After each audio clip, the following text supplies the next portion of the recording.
자, 보면 1절에서 5절까지 쫙 한번 볼게요. 1절에는 지금 동사가 빠져 있어요. 요거 에스틴이 빠져 있거든요. 다 이렇게. 여기 I 접속사 쫙 나오면서 여기 이제 동사 에스틴이 빠져 있어요. 요 니는 아시죠? 이 움직이는 님입니다. 여기 있어도 되고 없어도 되고. There is 영어로 뭐뭐가 있다 이 말이죠. 빠져 있고 2절에 보면 주동사가 딱 나오죠. 주동사는 제가 볼드체로 줄을 꺼놨습니다. 이렇게 충만케 하라, 그죠? 완성케 하라. 이게 이제 바울의 이제 핵심 주장이 드러나 있는 거죠. 쭉 가다가 이제 희나 종속절이 나오죠. 요 희나는 요거를 사실은 설명해 주고 있습니다. 요 전체를 요거에 대한 설명들이 잘 안 되고 있는데요. 나중에 설명하겠지만 동격이에요. 나의 기쁨을 충만케 하라가 무슨 뜻이냐? 즉, 꽃 같은 것을 생각하라. 이거죠. 요거 두 개가 일치합니다. 요 앞에 요까지 카란, 플레이로사 때 카란 하고 요 내용이 같은 거예요. 요 내용이. 아시겠죠? 자, 그 다음에 여러분들이 한번 확인하시면 나오겠지만 이 영어 번역본도 그렇고 한글 번역본도 그렇고 거의 다 있는 거를 명령형으로 처리할 거예요. 그럴 수밖에 없어요. 번역상. 번역상 그렇게 하는 사람도 있고 또 어떤 사람들은 또 몰라서 그럴 수도 있겠죠. 이게 개역 개정은 보니까 짬뽕이 돼 있던데요. 여기 보면 다 주동사가 없어요. 다. 쭉 4절까지 주동사가 없어요. 요거 하나밖에 없어요. 여기 에콘테스 분사. 여기 온테스가 생략되어 있습니다. 한 마음을 가진다 이 말인데 여기 온테스가 빠져 있죠. being이죠. being one soul 이런 식으로 되겠죠.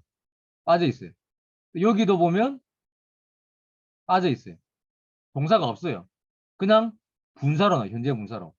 여기 3절에도 보면 여러분 개역 개정 한번 보십시오. 세 번역하고 한번 비교해 보십시오. 여기도 보면 3절에도 보면 이게 이제 빠져 있는 거죠. 뭘 행한다. 호이 운테스. 이 지금 분사가 빠져 있어요. 현재 분사가. 그리고 요거 헤구메노에 요것도 분사로 돼 있어요. 4절도 스코푼테스. 다 분사예요. 그리고 나오다가 5절에 가야 주동사가 하나 나와요. 주동사가 하나. 그럼 1절에서 5절까지 여기는 STN이 생략되어 있으니까 1절에서 5절까지 주동사가 딱 두 개 나와요. 뭐냐면 내 기쁨을 충만케 하십시오. 그리고 이것을 여러분 가운데서 생각하십시오. 이게 생각하고 번역하는 건 좋은 번역은 아닙니다. 더 많은 의미가 함축되어 있기 때문에 이 두 가지인 거죠. 2절, 5절. 충만케 하십시오. 그리고 생각하십시오. 요 두 개가 주동사예요. 1절에서 5절까지 이제 설교를 하려면 주 핵심 내용은 요 두 가지라는 거죠. 생각하는 거. 근데 5절까지 끊을 수가 없어요. 하려면 쭉 가야 돼요. 쭉까지. 6절, 11절까지 쭉 가야 됩니다. 거기 개역 개정은 대충 어떻게 돼 있어요? 제가 오래전에 한번 확인해가지고 잘 모르겠는데 동사들이 아마 세 번역은 주로 아마 명령어로 다 되어 있을 거예요. 영어 번역은 거의 명령어로 되어 있을 거예요. 한 가지를 생각하고 한 마음을 가져라. 뭐 또 어떻게 해라. 그리고 뭐 다른 사람을 나보다 낮게 여겨라. 이런 식으로 영어는 다 번역이 되어 있을 거예요. 그런 식으로 따라가면 안 되는 거예요. 개역 개정은 거의 틀림없이 짬뽕이 되어 있을 거예요. 세 번역은 아마 거의 명령형적인 의미로 되어 있을 거고요. 그래서 여러분들이 제가 지난 시간에도 말했지만 항상 설교를 하시기 전에 헬라 텍스트를 보는 연습을 하셔야 돼요. 왜 그러냐 하면 바울의 핵심적인 주장을 보려면 원문을 봐야 돼요. 원문을. 영어도 이게 도움이 안 되는 경우가 거의 대부분입니다. 보시다시피 요거예요. 내 기쁨 충만케 해라. 그리고 이것을 생각해라. 나머지 여기 있잖아요. 2절에 쭉 나오는 이거는 분사는 뭘 할까? 영어 성경은 대부분 명령어로 번역하는데 그러면 어떻게 돼요? 대등하게 되죠. 내 기쁨을 충만케 해라. 한 마음을 가져라. 똑같은 것을 생각하라. 한 가지를 생각하라.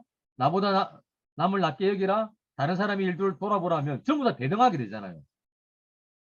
그러면 이게 의미가 없는 거예요. 원문에. 원문의 의미 그게 아니에요. 대등한 의미가 아니고 요게 핵심 내용이죠. 그럼 이 분사들은 무슨 역할을 하냐면 요거를 설명해 주는 거예요. 구체적으로. 요게 좀 추상적이죠. 내 기쁨을 충만케 하라. 뭐, 어떻게 하란 말이야? 기쁨을 어떻게 충만케 하지?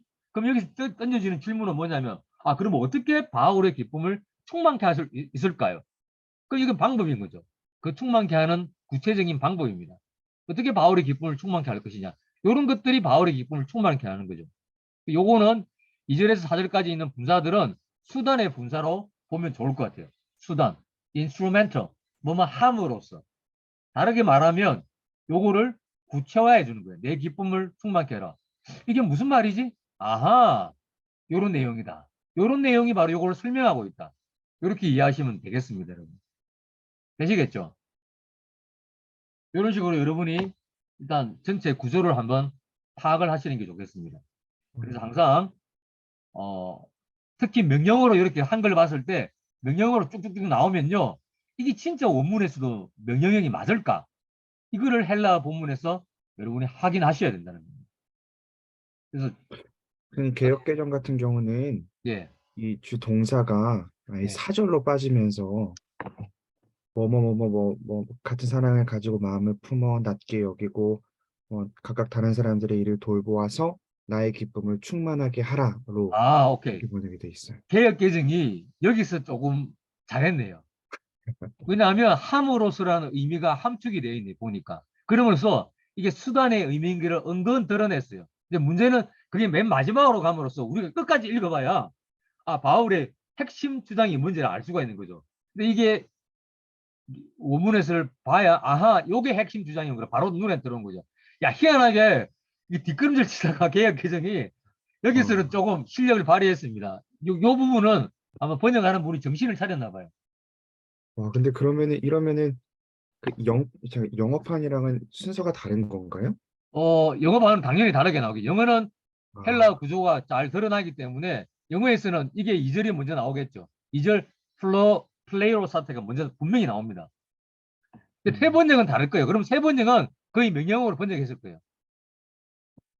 누가 가지고 있는지 모르겠지만 한번 확인해 보시면 거의 그럴 겁니다. 이거 중요합니다. 1절에서 5절까지 요 부분, 요 부분. 그래서 초급에서 말씀드린 거 원칙 하나 기억하세요. 현재 분사가 나왔다. 그러면 이거를 해석할 때 명령형으로 해석하는 것은 최후의 선택지가 되어야 됩니다. 다른 거 다 해봤는데도 안 된다. 그러면 그걸 명령형으로 고려해 보는 게 좋습니다. 현재 분사를. 근데 현재 분사에 나왔다고 해서 무조건 요거는 주동사 이렇게 연결되는 명령형이다. 이런 식으로 생각하면 안 돼요. 한글 성경과 영어 성경이 거의 다 그런 식으로 합니다. 근데 그렇게 하면 안 돼요. 마지막 최후의 선택지로 남겨두어라. 이게 중요한 원칙입니다. 세번역은요, 예. 2절이 이렇게 어떻게 나오느냐 하면, 내 기쁨이 넘치게 해 주십시오. 잘했, 3절은 자기보다 서로 남을 낮게 여기십시오. 오케이. 4절은 사람들의 일도 돌봐 주십시오. 오케이. 계속 명령으로 예. 끝나는데. 세 번역은 이게 이제 2절의 의미를 살리려고 그랬네요. 2절에 바울의 핵심 주장이 나오잖아요. 내 기쁨 충만케 해라. 그거를 우리 개혁개정은 맨 뒤로 빼버렸잖아요. 그래서 애매모호해졌죠. 이게 다 읽어봐야 대충 느낌이 오는데 세 번역은 이 원문의 구조를 좀 반영하려고 했네요. 2절부터 바로 했네요. 그런데 그렇게 하고 한글을 번역하면 함으로써 하면 번역이 이상하죠. 그 이상해서 그런 건지 이 구조를 제대로 뭐 이렇게 다 분사를 제대로 해석한 건지 잘 모르겠어요. 그러니까 이게 개혁개정과 세 번역을 합치면 있잖아요. 좋을 것 같아요. 합쳐서 보면. 영어는 거의 틀림없이 다 명령어로 했을 거예요. 자, 이렇게 참고하시면 되겠습니다. 2절에 있는 2절에서 4절까지 나머지 동사들은 요거를 설명하고 있다.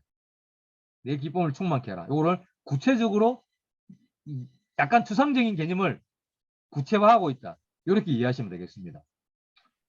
자, 그러면 됐고요. 이제 1절, 2절 한번 자세히 또 보도록 하겠습니다. 자, 질문 없으면 넘어가도록 하겠습니다. 그래서 조금 이게 부지런함이 필요합니다. 좀 피곤하죠? 다이 헬라 보면 확인하려면 피곤합니다. 근데 바울의 뜻이 무엇인지 정확하게 우리는 전달해 줘야 되잖아요. 그러려면 봐야 돼요, 반드시. 이거는 뭐 분해 보고 알 수 없습니다. 이거 현재 문서다, 뭐 이거는 뭐 속격이다. 이거 정보를 가지고는 전혀 알 수 없는 내용이죠. 자, 그러면 한번 좀 보도록 할게요. 여기 보십시다. 우리 보면 앞단락이 27절에서 30절까지 바울의 핵심 내용이 뭐냐면 너희들이 천국의 시민자답게 복음에 합당하게, 천국의 시민권자로서 복음에 합당하게 생활하라 했습니다. 그게 27절에 나오죠. 폴리티우에스테, 이거죠. 폴리티우에스테. 정치적인 의미가 들어있는 거죠. 그 폴리스의 시민으로서 행동해라는 거 아니에요. 여기는 천국 시민으로서 행동해라는 거죠. 복음에 그게 합당한 거다. 연결되는 거죠, 지금. 자, 어디서 연결되느냐면 여기 우운에 이제 우리가 동그라미를 쳐야 돼요. 이게 등위 접속사죠. 앞에 나오는 그 내용과 대등하게 연결하면서 바울의 생각이 드러나는 거죠. 그러므로 이건 전체적으로 27절과 30절까지 연결되는 거예요. 27절의 주 내용이 뭐였냐? 아까 말씀드린 복음에 합당하게 행동해라 이거죠. 요거에 걸리는 거예요. 요거에. 그래서 복음에 합당하게 행동해야 되니까 이제 2장 1절에서 내용이 딱 나오는 거예요. 복음에 합당하게 행동해라. 이렇게 나왔습니다. 그러므로 이제 2장 1절에서 11절까지의 내용이 쫙 나오는 거죠. 계속 연결되는 거죠. 여기서 보면 이제 바울의 중심사고, 복음, 그리스도, 이게 계속 이야기가 나오는 거예요. 앞에서 계속 1장에서도 복음에 대한 이야기를 했잖아요. 복음의 진보, 복음에 참여하고 있다 쭉 나오다가 1장 마지막에 가서 또 복음에 합당하게 행동하라. 자, 그러면 복음에 합당하게 행동하는 게 뭘까? 이 2장 1절에서 11절까지 쭉 나오는 거예요. 그럼 12절은 다르냐? 12절도 복음에 합당하게 행동하는 내용들이 쭉 나와요. 그리고 보면 디모데와 에바브로디도 그리고 이제 자기 이야기도 해요. 그것도 뭐냐? 복음에 합당하게 행동하는 거예요. 그 다음에 우리가 좀 이해가 안 되는 게 보면 이런 게 나오잖아요. 진짜 의가 뭐냐? 그죠? 율법에 대한 의가 아니고 내가 그리스도를 말미암아 이야기하잖아. 약간 연결이 안 되잖아. 이것도 복음에 합당하게 행동하는 거예요. 복음을 자랑하는 사람은 결국은 율법에 나오는 의를 자랑하지 않을 거 아니에요. 계속 그렇게 나오는 거예요. 그리고 이게 보면 전체 내용이 복음이고 그리스도구나 드러나는 거죠. 요 전체 상관관계를 여러분이 알고 있어야 됩니다. 그래야 이게 해석을 있잖아요. 엉뚱한 데로 안 가요. 이 문맥, 복음과 그리스도라는 이 전체 빌립보스의 문맥이 이 빌립보스 하나하나를 해석하는 틀로 작용한다는 거죠. 그죠? 요걸 항상 염두에 두고 계셔야 됩니다. 염두에 두고. 그럼 요 모든 것들이 이해되기 쉬워요. 그래서 여러분이 이거 옛날 그러잖아요. 옛날 요즘 주석서들이 많이 변했는데 단어 하나에 뭐 어원이 어떻고 저떻고 있잖아요. 그리고 이거는 뭐 과거 부정과거라서 한번 일어난 동작이고 이는 현재형이라서 계속 일어난 동작 이따위 이야기하면요. 그냥 막 헤맵니다. 무슨 말인지를 모르는 겁니다. 이런 어원에 자꾸 집중해서 이야기하는 이런 태도를 우리가 버려야 돼요. 전체적으로 이게 어떤 틀을 가지고 있나 바울이 이 빌립보스를 이야기하고 풀어나가는 틀이 있을 거 아니에요. 시스템. 이 시스템이 거기 나오는 단어들과 구들을 의미를 정해주는 거죠. 그래서 그 단어의 어원이 아니고 그 단어의 개별적인 뜻이 아니고 봤잖아요. 우리가 그 구원의 의미가 있잖아요. 우리가 알고 있는 구원의 의미가 아니었잖아요. 그가 그 갇힌 상황 속에서도 예수 그리스도를 확실하게 증거하고 변호하는 것. 이걸 구원의 의미로 쓰잖아요. 그죠? 이게 이제 우리 박관선 목사님 말씀하신 성화와 사실 연결되는 거예요. 성화될수록 어떻게 하겠습니까? 그러니까 복음을 증거하고 복음 중심적으로 살아갈 거 아니에요. 그죠? 영 떨어지는 의미는 아니라는 거죠. 이런 모든 것들이 바울이 가지고 있는 그 틀이 결정한다는 거죠. 단어 하나가 그냥 사전에 나오는 그 단어 하나가 여기서 이렇게 작용하니까 그 의미다. 이런 식으로 하면 안 된다는 거죠. 근데 요즘 여러분이 보시면 제가 좀 이야기가 좀 겉으로 나갈 수도 있는데 많은 분들이 뭐 빌보스 분석하면서 이 단어는 무슨 뭐 이런 의미인데 이게 어원은 이렇게 쓰여가지고 막 들으면 은혜스러워. 근데 뭐 어떡하라고? 그게 바울 전체의 이 빌보스의 의미를 알려주냐고요. 도움은 약간 되겠죠. 그렇지 않습니다, 여러분. 이게 우리가 항상 말하지만 그 영화 매트릭스에 나오는 그 매트릭스 세계에서 나와야 됩니다. 나와야 바울이 진짜로 말한 게 뭐냐를 들을 수 있는 거죠. 근데 우리가 너무 교육을 그렇게 받다 보니까 세상과 하나하나 있잖아요. 이거 가지고 있는 미시적인 것에 너무 초점이 가 있어요. 이런 사고를 좀 우리가 깨야 됩니다. 자, 그러므로 제가 이야기했죠. 복음에 합당하게 생활해야 된다. 그럼 복음에 합당하게 생활하는 게 뭘까? 그 이야기가 나오는 거예요. 그러므로 좀 주의하기 바랍니다. 여기 제가 설명을 해놨죠. 자, 그럼 보겠습니다, 여러분. 자, 아이가 나오는데, 아, 이 아이가 이제 직설법과 나올 때, 그죠? 이 부정과거, 뭐 미완료란 이런 거 두 개 다 이렇게 같이 연결이 안 되고, 그냥 일반적으로 나올 때 뭐냐면, 이게 우리 다음에 할 거예요. 이게 first class condition이에요. 첫 번째, 제1종의 조건들인데, 논의를 위해서 뭐를 사실이라고 한번 생각해 보자. 이거예요. 논의를. 그게 진짜일 수도 있어요. 그 말을 하는 사람이 그 내용이 진짜임을 믿을 수도 있고 안 믿을 수도 있어요. 근데 그거는 중요한 게 아니고 우리가 어떤 논의를 위해서 한번 이야기를 해보자는 거예요. 이 사실이라고 한번 가정해보자. 사실일 수도 있고 아닐 수도 있습니다. 이거는 뭐냐면 이 말을 하면서 상대방을 설득하는 거예요. 내 이야기를 한번 들어봐라. 자, 들어볼 때 너희 생각은 어떠니? 동의가 되지 않느냐? 뭐 이런 정도. 그렇다면 이렇게 하자. 근거할 때 자기의 논리 체계로 유도를 하는 거죠. 유도를 하면서 이제 권고하는 내용을 가는 거예요. 여기 실제 본문에서는 실제 사실이에요. 그래서 어떤 이제 주석서들은 이 아이를 since, because로 번역하는 게 맞다고 그래요. 그렇게 번역합니다. 저도 어릴 때 모를 때는 그렇게 했어요. 근데 그게 그렇게 하면 안 되는 거죠. 그렇게 해버리면 강의가 돼버린 거죠. 그냥 일방적인 강의. 이렇게 하면 이렇게 이 때문에 여러분 이렇게 하십시오. 일방적인 강연이 돼버려요. 근데 그게 아니고 설득하는 장치로 쓰이는 거죠. 다릅니다. 서로 대화하면서 논리적으로 접근하는 방법이에요. 그래서 이걸 너무 서로 번역하면 안 됩니다. 자, 그럼 봅시다. 자, 어떤 파라클레이시스, 이거는 그 격려가 될 수도 있고 위로가 될 수도 있습니다. 여러 가지 상황이 될 수 있는데 두 가지 의미 다 포함하고 있다고 보는 게 좋을 것 같아요. 자, 그리스도 안에 어떤 격려, 위로가 있다면 실제로 있는 거예요, 여러분. 한번 생각해봐라. 그리스도 안에 위로가 있고 격려가 있느냐? 한번 생각해봐라고, 여러분들. 있다면 이런 이야기를 하는 거예요. 자, 이 자세히 한번 계속 보도록 할게요. 자, 여기 보시면 여기 뭐 위로로 보는 사람들이 있고요. 격려로 보는 사람이 있는데 이 격려로 보는 사람이 더 많죠. 근데 이게 어느 것을 보기가 쉽지 않습니다. 그래서 격려, 위로 두 가지 의미 다 있다고 여러분들 보시면 좋을 것 같아요. 그러니까 그리스도 안에 격려와 위로가 있다는 거죠. 그리스도로부터 오는 격려와 위로가 있다. 이거는 뭐냐 하면 빌립보 교인들이 예수 그리스도 바울을 통해서 복음을 받았잖아요. 그때 그 복음 안에서 그들이 하나님으로부터 어떤 위로, 그리스도로부터 오는 위로와 격려를 받았다는 거죠. 재용서 받았다. 하나님과 관계가 회복되었다. 하나님의 사람으로 이제 살아갈 수 있다. 이런 이야기죠.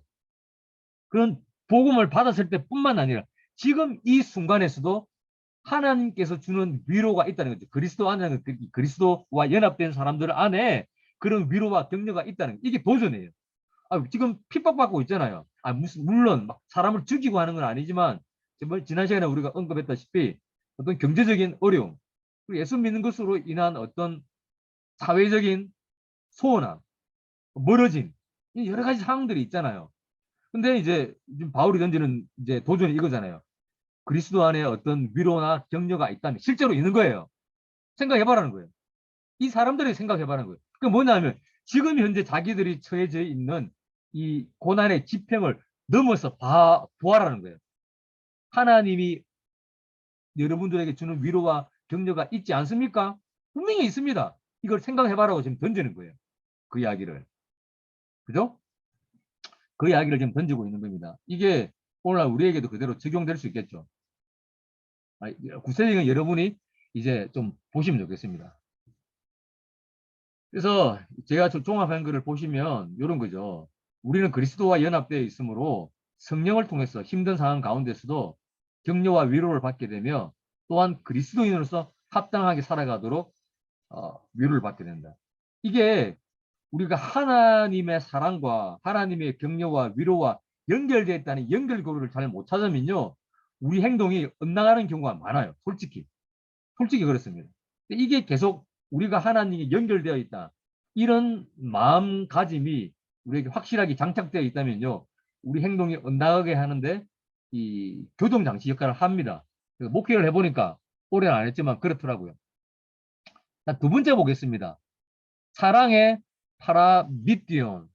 사랑의 위로가 있다면, 사랑의 위로가. 자, 이 사랑의 위로가 뭐냐면, 열어보십시오, 여러분. 이게 사랑으로부터 오는 위로, source죠. 원천의 속격으로 볼 수 있어요. 원천의 속격. 그리스도께서 사랑하신 그 사랑으로부터, 앞에 거하고 비슷한 이야기죠. 중복되는 내용입니다. 예수님으로부터 오는, 즉 예수님께서 우리를 사랑하는 그 사랑으로부터 오는 위로가 있다면, 그 위로가 되죠. 예수님께 십자가에서 돌아가기까지 우리를 사랑하셨잖아요.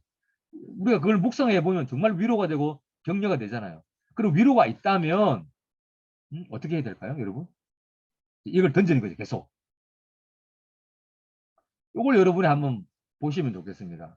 이제 바울의 윤리적 근거의 구조를 보시면요. 하나님께서 신자들을 위해서 무슨 일을 하셨다. 직설법이에요. 그럼 어떻게 해야 됩니까? 여러분들이 당연히 어떻게 해라. 이 명령형의 윤리적 권면이 나오게 되는 거죠. 하나님께서 신자들을 위해서 어떤 일을 하셨다는 직설법과 그리고 그것에 근거해서 윤리적 권면, 명령이 나오게 되는 거죠. 이렇게 보면 로마서 6장 1절 14절도 그렇고요. 갈라디아서 5장 25절. 요 번역이 새 번역이 번역을 참 잘했더라고요. 이게 개역 개정은 형편없는 번역입니다. 이걸 보시면 한번 보세요, 여러분. 우리가 성령으로 삶을 얻었으니 사실 얻었으니는 여기 사실은 강의형으로 바꿔봤는데 우리가 성령으로 삶을 얻었다면 즉 성령에 의해서 살아있는 게 사실이라면 이거죠. 여기 조금 아쉬워요. 이거는 그냥 얻었으니 이유로 바로 번역해버렸죠. 개역개정은 너무 형편없습니다. 우리가 성령으로 삶을 얻은 게 맞다면 우리가 성령을 따라 살아가야 됩니다. 이거죠. 직설법이죠. 성령에 의해서 새로운 삶을 얻은 거죠. 새롭게 태어난 거 아니에요. 그렇다면 우리가 성령과 함께 살아가야 한다. 성령으로 살아가야 된다. 이런 이야기가 되는 거죠. 이것도 직설법 그리고 명령법 이렇게 연결되는 거예요. 이렇게. 이게 이제 바울의 근거 구조죠. 그 지금 하나님 하신 일, 1절 여기다 나오는 내용이 하나님 하신 일. 그래서 그거로부터 우리가 받는 게 있는 거죠. 그러니까 우리가 어떻게 해야 될까? 뭐 어떻게 하라고? 내 기쁨을 충만케 하라는 윤리적 권면이 나오게 되는 겁니다. 우리 여러분이 조금 아시는 내용이죠. 다. 자, 그 다음에 세 번째 또 근거가 뭐냐? 이 빌립보 교인들이 바울이 지금 근거하는 내용을 들어야 할 세 번째 근거가 뭐냐면 이거죠. 어떤 이게 참여냐 교제냐 좀 약간 논란이 있습니다. 참여냐 교제냐 여러 가지 의미가 있어요. 이거. 자, 그러면 성령의 참여, 성령의 교제 이렇게 직접적으로 번역할 수 있겠죠. 성령의 참여. 근데 그걸 의로 번역해 주면 무슨 말인지 전혀 모르는 거죠. 자, 이렇게 보면 자, 어브라이언. 이 어브라이언은 아주 그 훌륭한 빌립보서 작품을 남겼어요. 번역이 아직 안 되었는데 이걸 목적어적 속격으로 번역하는 거죠. 이걸 이제 참여로 보죠. 참여한다. 뭐 어디에? 성령님께 저는 이렇게 했습니다. 성령님께 참여하고 있다면 이 말은 뭐냐면 우리가 성령께 참여하고 있다는 것은 우리가 성령을 소유하고 있고 성령을 체험하고 있다는 거죠. 이 이야기를 말하고 있는 거죠. 그러면 바울의 근거는 뭐냐? 이 빌립보 교인들이 그의 기쁨을 충만하게 할 근거가 뭐냐면 우리가 성령께 참여하고 있는 게 사실입니까? 우리가 성령을 가지고 있고 성령을 소유하고 있고 우리가 성령을 체험하고 있습니까? 이게 사실입니까? 그렇다면 실제 사실이죠. 이렇게 하십시오. 이야기를 하는 거예요. 그 다음에 이게 보면 성령에 의해서 주어지는 즉 주어적 속격으로 보는 사람들이 있어요. 요거는 뭐냐 하면 이제 교제로 보는 거죠. 믿는 사람들 간의 친밀한 관계. 또 다른 사람들은 바울과 누리는 친밀한 관계 이렇게 이야기해요. 이걸 수평적 관계로 해버린 거죠. 요 위에 거는 목적의 속기는 수직적 관계예요. 내가 성령에 참여하고 있다. 요 이야기고, 또 교제로 말해버리면 성도들 간의 교제가 있다면, 친밀한 교제가 있다면 이런 이야기가 되는 거죠. 어느 게 맞을까? 이제 뭐 성령께서 내주하심으로 인한 바울과 빌립보 교인들이 경험하는 친밀한 이 수평적 관계. 여러분 어느 게 맞을 것 같아요? 지금 여기 문제가 뭐냐 하면 유대와 순두개가 나오지만 여러분이 이 전체 구조를 보시면, 그리고 이 예수님께서 2장 6절에서 11절까지 이 나와 있는 하나님인데 겸손과 낮추심으로 내려가고 죽기까지 하시고 그리고 다시 이렇게 올라가죠. 수직적으로 올라가잖아요. 이런 구조를 보시면 이 빌립보 교인들의 문제는 뭐냐 하면 이 어떤 랭크, 어떤 지위에 대한 싸움이 있었던 게 분명합니다. 그죠? 내가 더 잘났다. 네가 더 높다. 내가 더 위에 있어야 되겠다. 내가 결정권자가 되어야겠다. 너희들은 나를 따르라. 아니다. 내가 되어야 되겠다. 이런 게 분명히 있었던 거 맞아요. 이런 다툼이. 주로 다툼은 그런 게 일어나잖아요. 근데 볼 때 이 사람들이 지금 너희들 간에 친밀한 뭐 어떤 교제가 있다면 이걸 하게 보기는 어렵죠. 그리고 앞에 내용들이 다 뭐예요? 이 바울의 윤리적 근거의 구조가 뭡니까? 을개가. 하나님께서 이렇게 하셨다. 그러니까 너희들도 해라. 아빠 두 가지 근거 다 그랬죠. 위로가 있다. 그리스도 안에서 누리는 우리가 하나님의 위로가 있다. 그 다음에 예수님께서 우리를 사랑하신 그 사랑으로부터 오는 위로가 있다. 이게 전부 다 뭡니까? 수직적 관계를 말하고 있죠. 이런 문맥의 흐름들은 교자라기보다는 수직적 관계인 하나님의 성령으로 인한, 하나님의 성령에 우리가 참여하고 있는 이런 거로 보는 게 더 맞을 것 같아요. 저는 이 오브라이언의 견해에 동의합니다. 그래서 저희 이야기들을 이렇게 좀 보시면 되겠습니다. 그래서 어떤 수평적 관계보다는 수직적인 관계인 성령에 참여하고 있는 이것이 이 지금 바울이 내리는 윤리적 근거의 근거가 되고 있다. 세 번째 근거가 되겠죠. 이렇게 보시면 되겠습니다. 나머지는 여러분 이 문법적인 관계는요, 여러분이 좀 보시면 되겠습니다. 이런 사람들은 호torn은 여러분 WBC 주석을 선 사람입니다. 이런 거 보시면 되겠습니다. 호torn의 특징이 뭐냐면요, 우리에게 이제 통찰을 줄 때도 있지만 좀 자기만의 독특한 견해를 많이 펼쳐요. 좀 여러분이 좀 주의해서 볼 필요가 있습니다. 이 WBC의 호torn의 주석은요, 아주 독특한 주장들이 많아요. 좀 튑니다. 자, 네 번째 이제 우리 근거를 한번 볼게요. 바울이 어떤 근거를 들이대고 있는지 한번 보겠습니다. 자, 재밌는 단어가 나오는데요. 이건 내장이죠. 스플랑크는 내장이에요. 이 헬라 사람들의 생각이 이 내장에 사람들의 어떤 애정, 이 마음이 담겨 있다고 생각했잖아요. 그러다 보니까 여기 이제 애정, 사랑, 동정 이런 뜻으로 쓰였어요. 이 스플랑크논이 사랑으로 보면 됩니다. 이것도 비슷한 말인데 이렇게 트리모스 해가지고 이게 그 자비심 두 개가 비슷한 단어예요. 동정, 자비심 한 단어로 하면 그냥 이걸 똑같이 다른 단어로 표현했는데 사랑으로 보면 되겠습니다. 어떤 사랑이 있다면 하나님의 사랑을 말하겠죠. 이 빌립보 교인들 간의 사랑이 아니고 바울과 이 빌립보 교인들의 사랑이 아니고 하나님의 사랑이 있다면 앞에 같은 내용이에요. 그 말은 여러분들이 하나님의 사랑을 체험하고 있다면 체험했죠. 이미 복음을 믿었을 때. 지금도 체험하고 있습니다. 아, 이게 도전인 거지 또. 핍박의 상황에서 과연 이 사람들이 하나님의 사랑을 체험하고 있느냐. 자기의 삶을 돌아볼 수밖에 없는 거죠. 계속. 이렇게 보시면 되겠습니다. 이게 보세요, 여러분. 이게 뭐냐면 Today's English Version입니다. 이게 뭐냐면 이게 빌립보인들이 서로서로에서 가지고 있는 그런 어떤 따뜻한 감정, 동정이라 보고 있는 거죠. 그게 아닌 거죠. 이 근거가 수직적인 근거가 계속 나오는 거죠. 이게 GMB는 굿뉴스 바이블이나 굿뉴스 트랜슬레이션 다 같은 거예요. Today's English Version. 그게 이런 식으로 보고 있는 거죠. 그다음에 요 TDNT, 불트만 TDNT도 이런 식으로 보고 있습니다. 근데 이렇게 보기에는 문맥적으로 수직적 관계를 말하는 것이 좋다. 이렇게 보는 게 좋겠습니다. 네 가지 근거를 말했죠. 기본 정리해 보면 이겁니다. 하나님의 사랑을 지금도 누리고 있지 않느냐. 그걸 느끼고 있지 않습니까? 그리고 또 체험하지 않았습니까?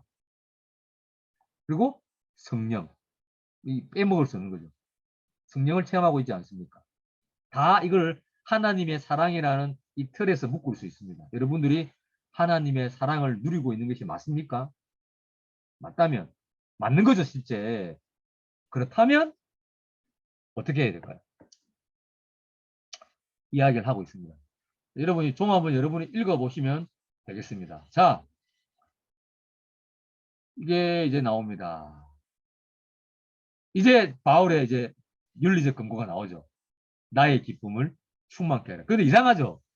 윤리적 근거가 나오는데 생뚱맞게 나의 기쁨을 충만케 하라 이렇게 나오잖아요. 바울이 지가 뭔데 윤리적 근거하는데 이런 식으로 이야기하니까 이게 뭐냐면 여기 암시되어 있는 게 바울과 빌립보 교인들 간의 아주 끈끈한 관계를 함축하고 있는 거죠. 바울이 빌립보 교회를 세웠고 바울이 사역하는데 이들은 끊임없이 지원하고 기도해주고 서포트를 해줬죠. 이 뗄래야 뗄 수 없는 이 끈적한 관계가 있는 거죠.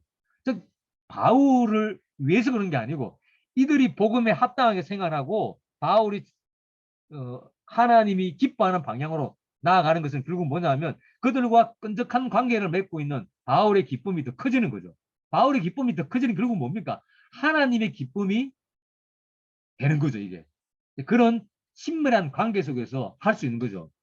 아무리 관계도 안 돼 있는데 있잖아요. 윤리적 근거로 내 기쁘게 해라 이렇게 하면 있잖아요. 미친 사람이에요, 지금. 그죠? 우리도 여러분 다 목회자니까 성도들과 아주 친밀한 관계가 되어 있다면 이렇게 바울과 같은 용기 있는 말을 할 수가 있겠죠. 내 기쁨 충만하는 게 결국은 사실은 하나님을 영광스럽게 하는 거잖아요. 자기는 내가 바로 예수 그리스도를 닮은 사람 아니에요. 바울은 이렇게 말할 수 있는 자신감을 가지고 있는 거죠. 내 기쁨을 충만케 해라지만 이게 제 개인적인 그런 게 아닌 거죠. 이 복음을 위해서 살아가라 이런 이야기예요, 사실은.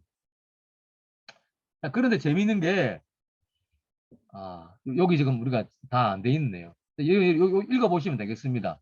딱 희나가 나온 게 문제가 되는 거예요, 여러분. 희나 뒤에는 가정법이 나오잖아요. 희나의 용법이 아주 많아요. 희나의 용법이 아주 많은데 이 희나를 어떻게 이해해야 되느냐. 이 희나를 앞에 구조 설명할 때 이야기했는데 희나가 많이 쓰이는 게 그 목적이잖아요. 뭐뭐 하기 위해서 혹은 결과 그 결과 어떻게 된다 이렇게 나오잖아요. 이걸 목적으로 하면 나의 기쁨을 충만케 해라. 너희들이 같은 것을 생각하기 위해서 연결이 전혀 안 됩니다. 다른 어떤 것도 연결이 안 돼요. 이제 한번 구체적으로 한번 볼게요. 희나는 뭐냐면 토 아우토. 이 아우토는 꼭 같은이라는 형용사예요. 토가 붙으면서 형용사에 이 관사가 붙으면 여러분 나멸라이징이 되죠. 명사와 기능이 있죠. 그죠? 관사할 때 배웠습니다. 그래서 명사로 처리되어 버리는 거죠. 이게 어디 갔나? 요거. 꼭 같은인데 이 토가 붙어가지고 꼭 같은 거죠. 꼭 같은 걸 요거 지금 가정법입니다. 여러분들이 꼭 같은 것을 생각한다는 거죠. 요 프로네오가 집중적으로 8, 90%가 빌립보에 쓰이거든요. 빌립보서에. 이걸 우리가 이제 생각하라고 번역할 수 있지만 실제적으로는 이게 지성적인 의미만 담긴 게 아니고요. 지성과 지적인 것과 감정적인 것과 의지 같이 달려 있어요. 목적까지 포함되어 있는 거죠. 이걸 한국어로 번역하기가 사실 한 단어로 번역할 수가 없어요. 그래서 그냥 제가 일반적으로 그냥 생각하라 했는데 이게 생각뿐만 아니라 그것을 똑같은 것을 생각하고 좋아하고 그것을 실천하려고 하고 그것을 목적으로 삼아라. 이 모든 게 같이 들어있는 거예요. 그냥 그래도 좀 비슷하게 하면 똑같은 것을 번역 못하겠어요. 이게 한 단어로 번역할 수가 없어. 똑같은 태도를 가져라? 이 정도? 똑같은 태도를 가져. 이것도 뭐 정확한 건 아닌데 그 정도로 아마 할 수 있지 않을까 생각됩니다. 똑같은 태도를 가지는다. 이 정도 될 수 있을 것 같아요. 이게 뭐냐? 이 희나가 나의 기쁨을 충만케 하십시오. 플로레이사테 이거 내 기쁨 요거를 똑같이 이퀄입니다. 이퀄. 그 설명하는 거죠. 내 기쁨을 충만케 하는 게 뭔데? 뭐지? 아하. 그는 뭐냐면 여러분들이 똑같은 태도를 형성하는 것입니다. 이거죠. 똑같은 태도를 형성하는 게 뭐예요? 연합입니다. 연합, 연합. 하나됨을 이루는 거죠. 일치됨을. 생각에서, 감정에서, 의지에서, 목적에서 연합을 이루는 겁니다. 그게 내 기쁨을 충만케 하는 거죠. 그건 뭡니까? 아까 윤리적 그 구조를 이렇게 이야기할 수 있죠. 이런 거 사랑을 여러분들이 누리고 있다면, 그런 체험하고 있다면, 성령을 체험하고 있다면, 그게 사실이라면 여러분 어떻게 해야 됩니까? 연합하십시오. 그 연합하는 게 여러분이 바로 아까 말했던 복음에 1장 27절에 말했던 복음에 합당하게 천국의 시민권자로서 살아가는 것입니다. 요 이야기를 하는 거예요. 요 연결됩니까? 그럼 여기서 이제 던지는 질문이 있는 거죠. 아니, 우리가 어떻게 사람이 다 다르고 그런데 어떻게 항상 똑같은 거 생각하고 똑같은 거 좋아하고 똑같은 거 행동을 하려고 의지를 가지고 그걸 목적으로 무슨 이거 전체주의 국가냐고. 공산주의 국가나 전체주의 국가 이걸 강요하잖아요. 뭐 생각까지 강요할 수는 없지만 행동을 강요하잖아요. 그런 목적을 강요하잖아요. 이런 사회가 있을 수 있습니까, 여러분? 이 사회가 있을 수 없잖아요. 어떻게 이해해야 될까요? 지금 바울은 분명합니다. 내 기쁨을 충만한 게 뭐라? 여러분이 똑같은 태도를 형성하는 것, 즉 연합하는 것, 이겁니다. 그게 결국은 복음에 합당하게 행동하는 거죠. 그 이야기를 했는데 이게 뭐냐 하면 뒤에 나오는 있잖아요. 2장 6절에서 11절에 나오는 예수 그리스도께서 보여준 모습을 가리키고 있습니다. 그게 뭐냐? 낮아짐과 숨김이죠. 요걸 말하는 거예요. 요거. 요런 태도를 똑같이 가지는 거예요. 여러분들이 그리스도께서 보여주셨던 뭐 다른 말로 하면 뭐 겸손과 섬김의 이 태도, 이 똑같은 태도를 형성하십시오. 그것이 복음에 합당하게 행동하는 것이고 다른 말로 하면 여러분들의 나와 개인적 관계를 고려해 볼 때 나의 기쁨을 충만케 하는 것입니다. 이야기를 하는 거예요. 공산주의 사회에서 모든 걸 다 같이 하지 이게 안 되잖아요. 이겁니다. 이거. 똑같은 거. 똑같은 거는 결국 2장 6절에서 11절에 나오는 이 낮아짐과 섬김 이걸 말하는 거죠. 딱 바울의 핵심이 나오죠, 여러분. 서로 자리 차지하려고 그러고 네가 잘나니 내가 잘나니 내가 리더십에 있어야 되고 내가 결정해야 되겠다. 자기만 생각하고 이럴 때 가장 필요한 이 연합의 끈이 뭐겠습니까? 낮아짐과 겸손. 노예의 모습을 말하고 있는 거예요, 사실. 여러분, 노예의 모습. 노예가 자기 권리가 어디 있어요? 없잖아요.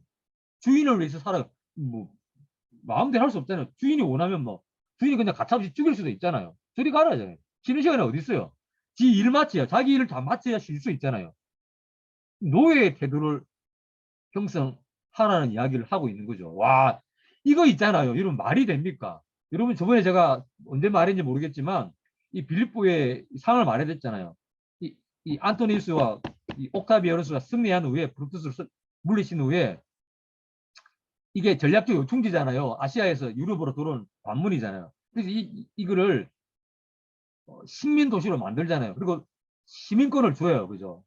시민권을 주잖아요. 그리고 은퇴 군인들을 대거 이동시키잖아요. 그리 가야 충성심이 더 확보되니까 시민권 가지고 물론 그 후에 들어온 사람들 시민권 없는 사람도 있겠죠. 많은 사람들이 이 로마 시민권을 가졌단 말이에요.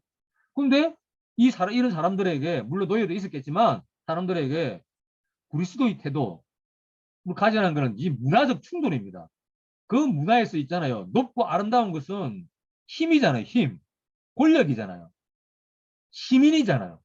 그런데 말이 안 되는 노예의 태도를 가져라는 것은 이거는 지금 이 사람들을 지금 의상실로 만들어 가는 거예요. 지금. 자, 되겠죠? 일단 바울이 그런 이야기를 하고 있습니다. 자, 여기 책을 제가 하나 소개했는데 별표가 줄을 친 거는 이 책이 여러분들이 여유가 있으면 영어로 된 건데 번역은 안 될 겁니다. 하나 구입하시는 게 좋을 것 같아요. 영어가 되는 분들은. 예. 요게 딱 가장 정확하게 설명하고 있습니다. 나머지 월리스 이 책들이 있잖아요. 설명을 하기는 하는데 제대로 된 설명을 못 합니다. 못 해요. 요거 모리슨 이리언 북 이것도 제대로 설명을 합니다. 두 개 중에 하나를 사람이 요 책 얼마 안 돼요. 300페이지 정도 되는 책값도 싸요. 로고스에서 아주 싸게 뭘 사면 끼워줍니다. 이거 대충 끼워줍니다. 자, 보면 되겠습니다.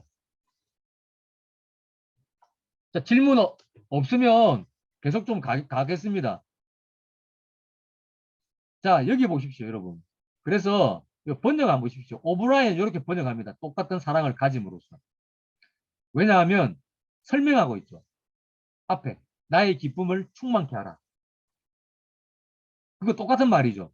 이런 식으로 번역할 수 있습니다. 이게 예를 들면 이제 그 분사구문에 수단의 분사구문과 비슷하게 이렇게 번역을 했어요. 오브라이언은 이렇게 번역할 수 있습니다. 구체화하기 때문에. 자, 그럼 이렇게 말할 수 있습니다. 내 기쁨을 충만케 하라. 그러면 이제 어리둥절한 거. 당신의 기쁨을 어떻게 충만케 하는 거죠? 질문이 던져지죠. 아하, 여러분이 연합함으로써 이렇게 연결관계가 될 수도 있다는 겁니다, 여러분. 똑같은 말이에요. 여러분들이 내 기쁨을 충만케 하십시오. 충만케 하는 게 무슨 말입니까? 아니. 이건 지금 다른 거예요. 죄송합니다, 여러분. 이거 말고. 앞에 거. 제가 지금 헷갈렸습니다. 앞에 거. 여러분들이 똑같은 태도를 형성하십시오. 여기 두 개 이퀄 관계잖아요. 이퀄 관계인데 요거를 오브라이언은 뭐만 함으로써 번역했습니다. 그게 가능하다는 거예요. 그게 가능하다는데 뒤에 거하고 좀 헷갈릴 수가 있습니다. 요 뒤에 거하고. 그러니까 중요한 거는 내 기쁨을 충만케 하라. 요거하고 여러분들이 연합하는 거하고 똑같은 내용이라는 거. 근데 오브라이언은 여러분이 연합함으로써 나의 기쁨을 충만케 하십시오. 이런 식으로 이해해도 된다는 겁니다. 제 말은. 그죠? 요거는 좀 다른 내용이에요. 요거는 뭐냐면 아까 이야기했죠. 그 네 가지 분사 구문이니까 다섯 가지니까. 요 분사 구문들은 이제 구체적으로 연합의 방법을 말하는 거예요. 연합의 방법. 또 다르게 말하면 바울의 기쁨을 충만케 하는 방법. 똑같은 이야기예요. 바울의 기쁨을 충만케 하는 게 여러분들이 연합하는 거죠. 똑같은 내용이에요. 연합의 방법으로 봐도 되고 바울의 기쁨을 충만케 하는 방법으로 봐도 됩니다. 그럼 어떻게 연합하느냐?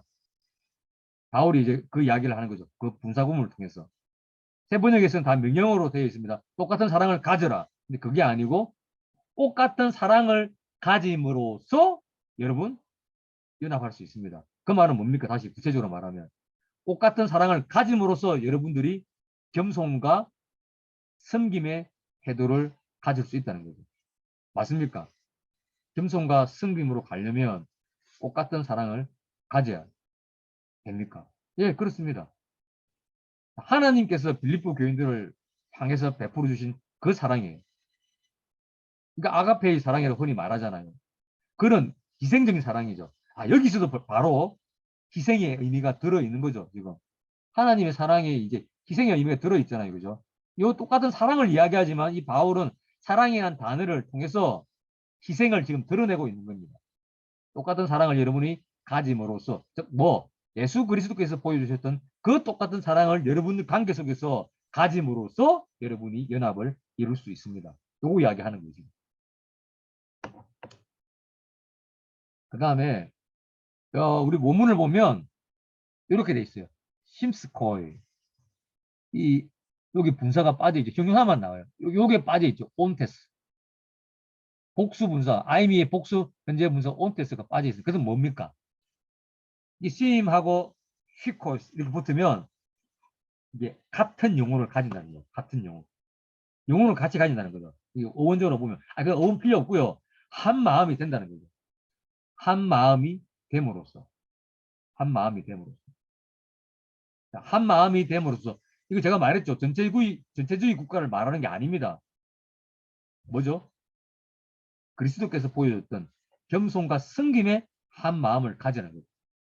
앞에 나왔던 거 비슷한 이야기를 계속 반복하고 있습니다. 지금. 반복하고 있죠. 앞에서는 그랬잖아요. 똑같은 것을 생각해라. 여기는 비슷하게 한 마음을 가져라.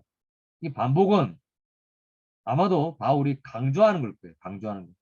동일한 겸손과 섬김의 태도, 예수 그리스도와 같은 동일한 겸손과 섬김의 태도를 가지라. 그걸 강조하는 것 같아요.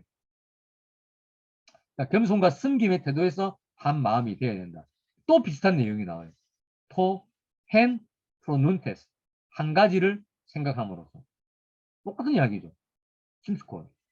앞에 나왔던 똑같은 것을 생각해라. 생각하는 게 아까 그랬죠. 지정의가 다 포함되어 있다. 한 가지를 생각해라. 한 가지 목적을 가지라는 거죠. 오브라이언은 이게 한 가지를 생각한다는 게 복음이란 목적을 공유해라. 뭐 오케이입니다. 복음이란 목적. 바울의 지금 주제가 복음이잖아요. 복음이란 목적을 공유하는 거. 저는 이거 충분히 가능하다고 생각합니다. 이제 다른 대부분의 학자들은 이렇게 생각하는 거죠. 이 앞에 나온 똑같은 것을 생각하기. 요거를 가르치고 있다. 결국 뭡니까? 바울이 말하고 있는 겸손과 예수 그리스도께서 보여주신 겸손과 섬김의 태도. 이게 사실은 복음이잖아요. 그래서 1번, 2번이 이 견해가 조금 차이가 나고 있지만요. 본질에서는 똑같아요. 본질에서는. 이 오브라이언은 좀 큰 둘레를 이야기한 거죠. 복음이다는. 근데 이 복음 속에 들어있는 게 그리스도의 섬김과 희생과 겸손 아니에요. 이번의 견해는 더 구체적으로 그리스도의 겸손과 섬김을 이야기하고 있기 때문에 1번을 취하든 2번을 취하든 상관은 없습니다. 좀 더 구체적으로 말하자면 2번이 되겠죠. 저는 2번의 견해를 좀 더 구체적으로 파고들은 2번의 견해를 지지합니다. 연합하기 위해서 이제 목적을 공유해야 되잖아요. 목적이 공유되지 않으면 교회가 무너질 수밖에 없잖아요.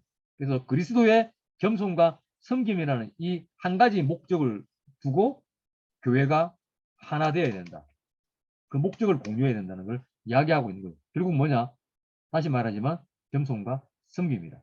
이 이야기를 계속 바울은 하고 있습니다. 여러분 좀 빠릅니까? 자, 됐고요. 계속 조금 하도록 하겠습니다. 그러면 잠깐만요. 한 3분만 쉬고요. 어차피 요즘 바뀌거든. 3분만 쉬고 계속 하도록 하겠습니다. 3분만 쉴게요.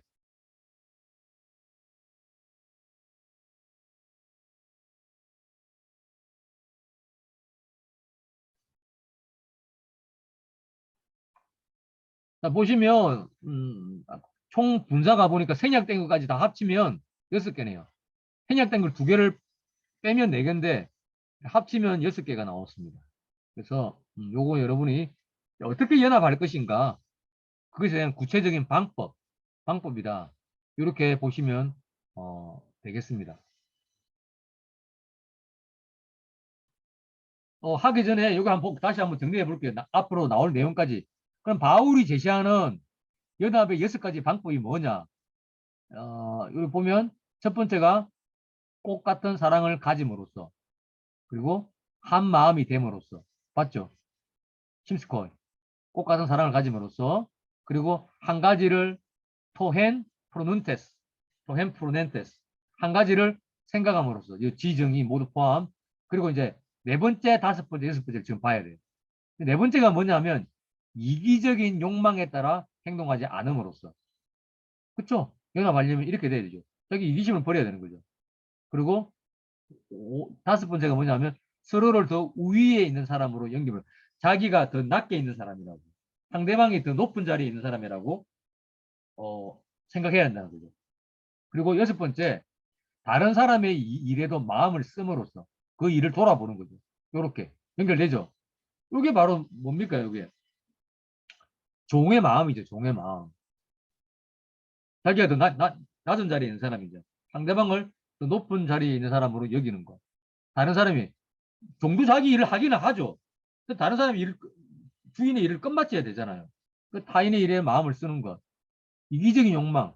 이 이기적인 욕망 가지면 종 못해. 그날로 종 끝이야. 종땡. 그죠? 이기적인 욕망에 따라 행동하잖아요. 이게 다 종의 이야기를, 종의 태도를 보여주는 거잖아요. 요런 거.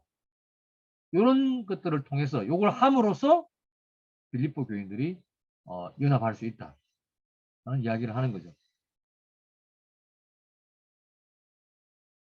제 말은 뭐냐면 이게 인간의 타락한 본능인 이기심이죠. 타락한 본능이 이기심이 자기를 위하는 마음. 요거를 조절하는데 연합의 비결이 있는 거죠. 그러니까 아담의 그 본성을 극복하지 않으면 연합할 수 없다는 걸 말하고 있습니다. 우리가 이제 이걸 보면요. 근데 인간 스스로에게는 능력이 없는 거죠. 어떻게 가능합니까? 성령인 거죠, 성령. 성령에 의해서 컨트롤 될 때 연합을 할 수 있는 겁니다, 사실.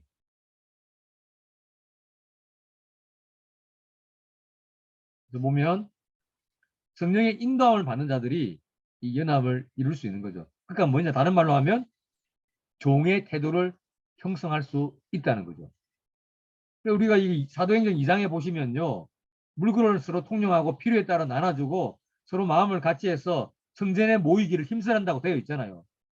이게 실제적으로 역사적으로 이 한 시점에서 한시적으로 주어진 초대 기독교인들의 모습이었잖아요. 그 이후에 잠깐 비슷한 모습들이 있지만 이게 안 일어나잖아요. 이게 왜 그 일이 일어났냐면 성령께서 강하게 역사하셨기 때문이거든요. 성령께서 이들을 컨트롤 하신 거죠. 그래서 빌립보 교인들도 이런 이기심을 극복하고 조절한 누구를 통해서? 성령을 통해서 할 수 있다는 거예요. 그러면 연합의 길로 나아갈 수 있다는 게 바울의 요지입니다. 이 제 책에 나오는 내용입니다. 그러니까 결국 중요한 핵심이 뭐냐면 성령이 우리를 컨트롤할 수 있냐. 그건 우리가 성령의 충만함을 살아가느냐, 성령의 충만함을 살아가느냐, 이거에 달렸다는 거죠. 이 현대 기독교인들이 던지는 중요한 메시지라고 생각합니다. 계속 한번 볼게요. 자, 이거는 메데남 나띵입니다. 나띵. 에리따이 하면 이기적인 어떤 욕망이죠. 이기적인, 요 카타죠. 카타인데 여기 알파가 빠져 있습니다. 모음으로 시작되기 때문에 이기적인 욕망에 따라 그 어떤 것도 분자가 빠져 있잖아요. 하지 않는 것. 요거. 호이 운테스 하면 호이 에오가 행하다, 만들다는 뜻이죠. 이게 행함으로써인데 nothing이 들어있으니까 아무것도 하지 않음으로써. 이기적인 욕망에 따라 아무것도 하지 않음으로써. 이렇게 됩니다. 여기 지금 여기 빠졌네요.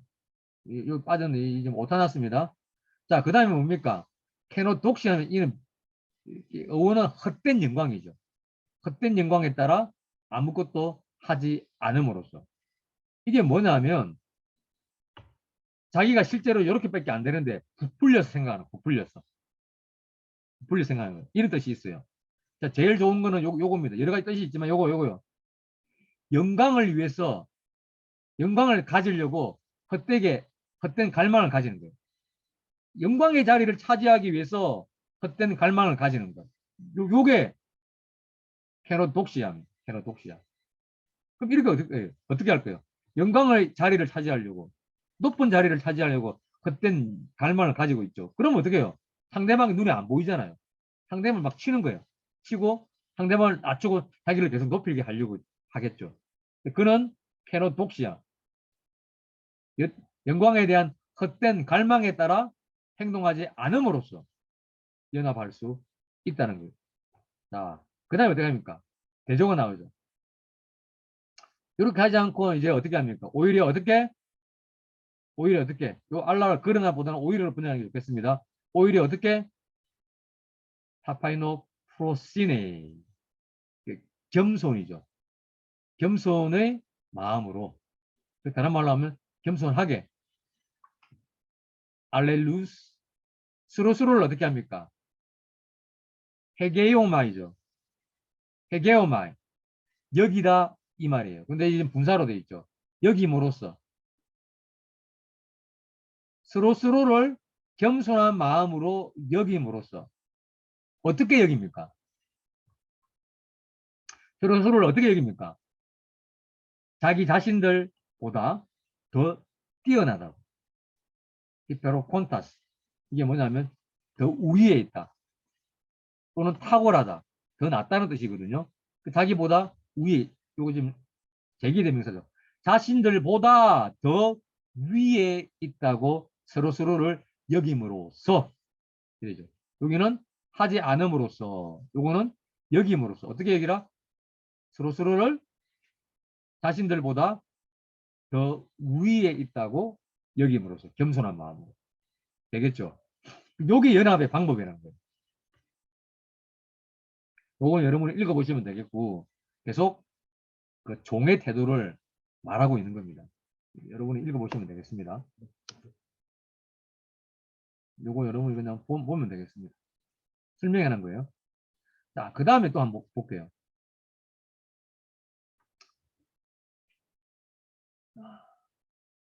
헤아톤 하면 자기 자신들의죠. 근데 타가 붙었죠. 자기 자신들을 의인데 타가 붙어서 요게 명사적으로 쓰인 거예요. 그럼 자기 자신들의 것들 되겠죠. 자기 자신들이 해야 할 일들, 자기 자신들의 이익, 자기 자신들의 일들이 되겠죠. 요런 일들을 요 핵가스토섬 각자죠. 각자가 자기 자신들의 일들을 스코페어하면 마음을 쓰는 거예요. 눈여겨보는 거예요. 왜 눈여겨보니까? 그걸 어떻게 해주려고 눈여겨보는 거죠. 각자가 자기 자신들의 일들에 마음을 쓰는 거예요. 돌아볼 뿐만 아니라 여기 지금 모논이 빠져 있어요. 모논이. 자기 자신들의 일을 아예 안 보라는 건 아니죠. 이렇게 어떻게 있어요. 자기 자신들의 일 봐야죠. 내가 지금 배고픈 밥 먹어야 되잖아요. 내가 다쳤으면 내 치료해야 되지. 그걸 하지 말라는 이야기는 아니에요. 바울이 지금. 그죠? 네, 그게 당연히 사람의 일이잖아요. 근데 자기 자신들의 일들 뿐만 돌아볼 뿐만 아니라 또한 요 알라카이 but also예요. Not only A but also B입니다. A뿐만 아니라 B도. 뿐만 아니라 뭐도 헤테론 하면 다른 사람들을 의죠.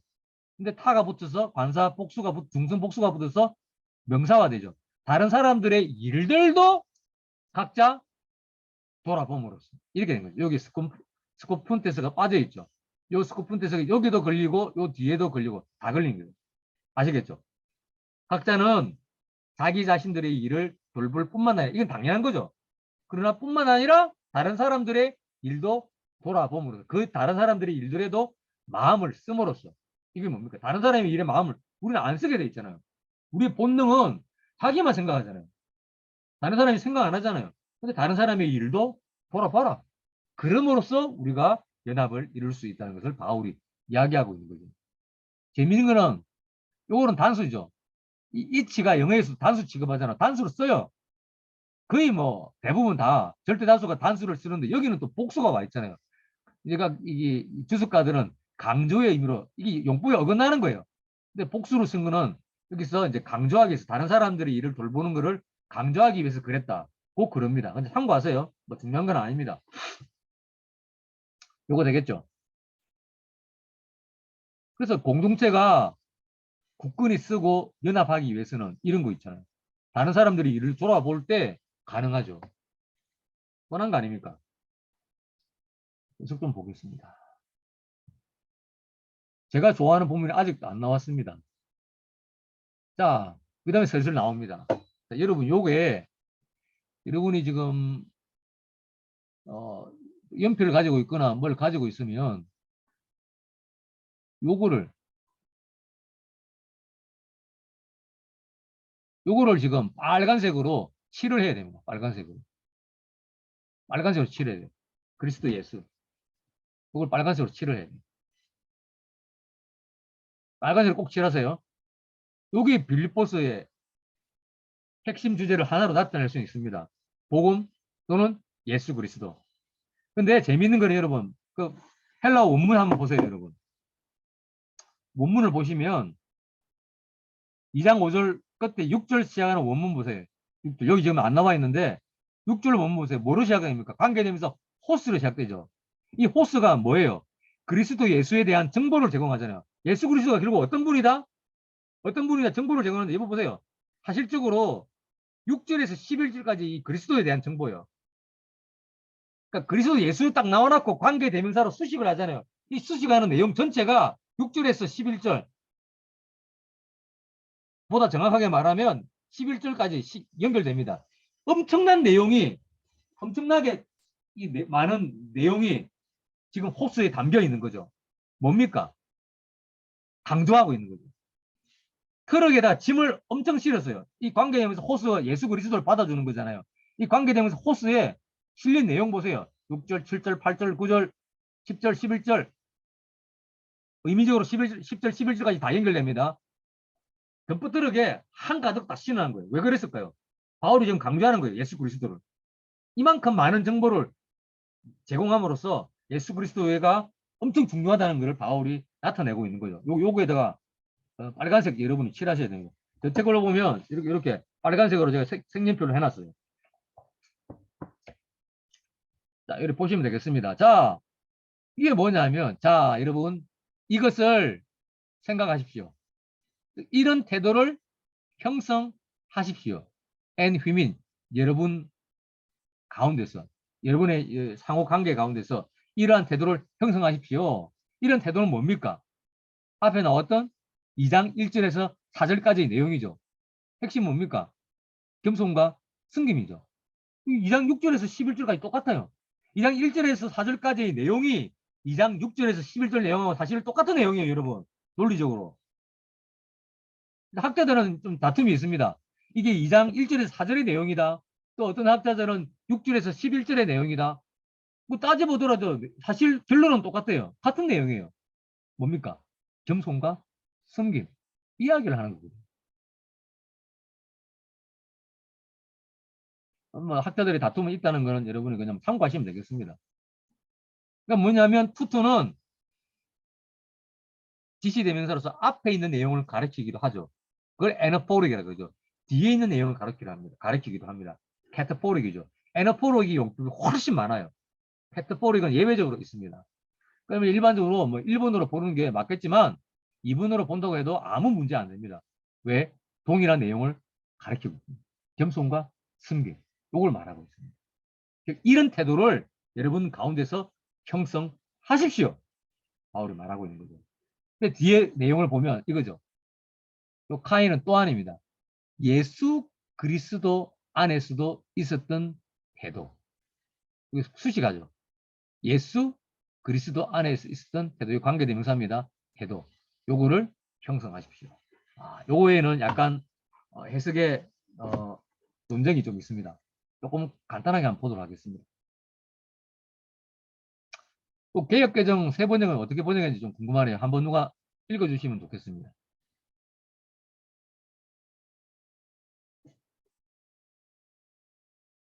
개역개정은 너희 안에 이 마음을 품으라. 곧 그리스도 예수의 마음이니. 예. 세 번역은요?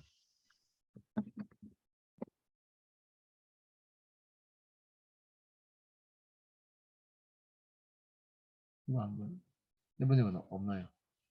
자, 개역개정은 일반적인 보수적인 관점을 번역을 따르고 있군요.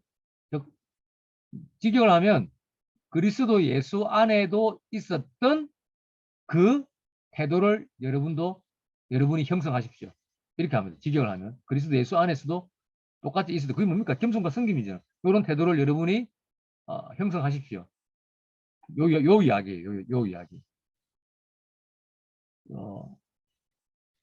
세 번째 읽어드릴게요. 예.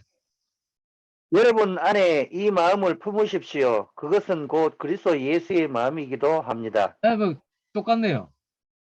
세 번역과 개역개정 같습니다. 자, 그런데 여러분, 이게 1968년에 에른스트 케제만이라고 독일 학자가 이걸 이제 다르게 하는 거죠.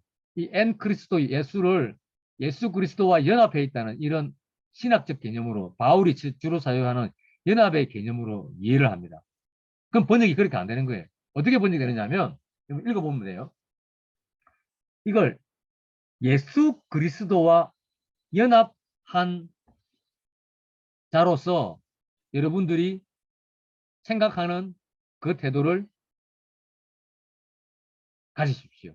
혹은 예수 그리스도와 연합된 자로서 여러분들이 생각하는 그 생각을 생각하십시오.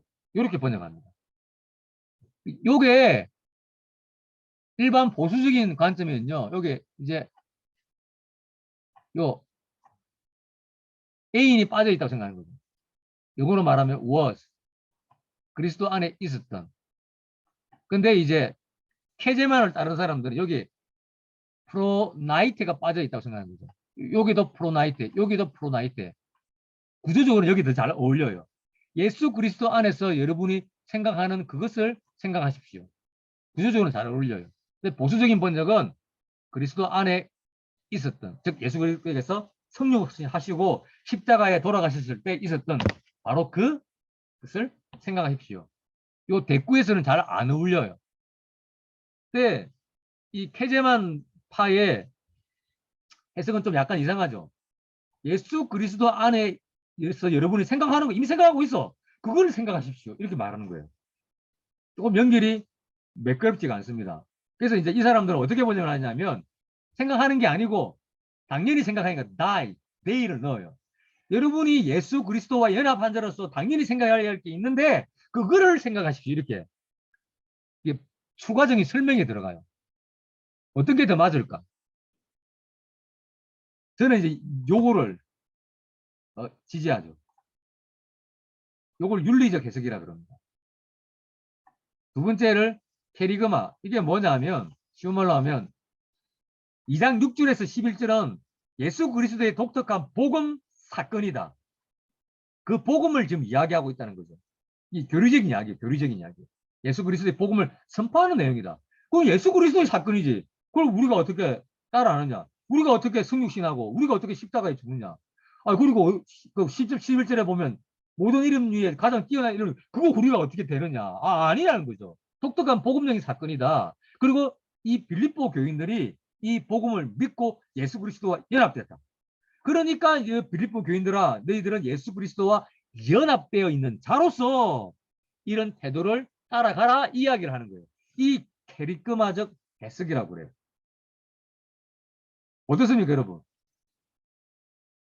아 괜찮은데 케제만이 1968년에 빌립보서 2장 6절 11절에 대한 비평적 분석이라는 소논문을 통해서 이런 이야기를 하고 많은 사람들이 따라갑니다. 윤리적 해석은 뭐냐 하면 야 이게 복음 사건인 건 맞다.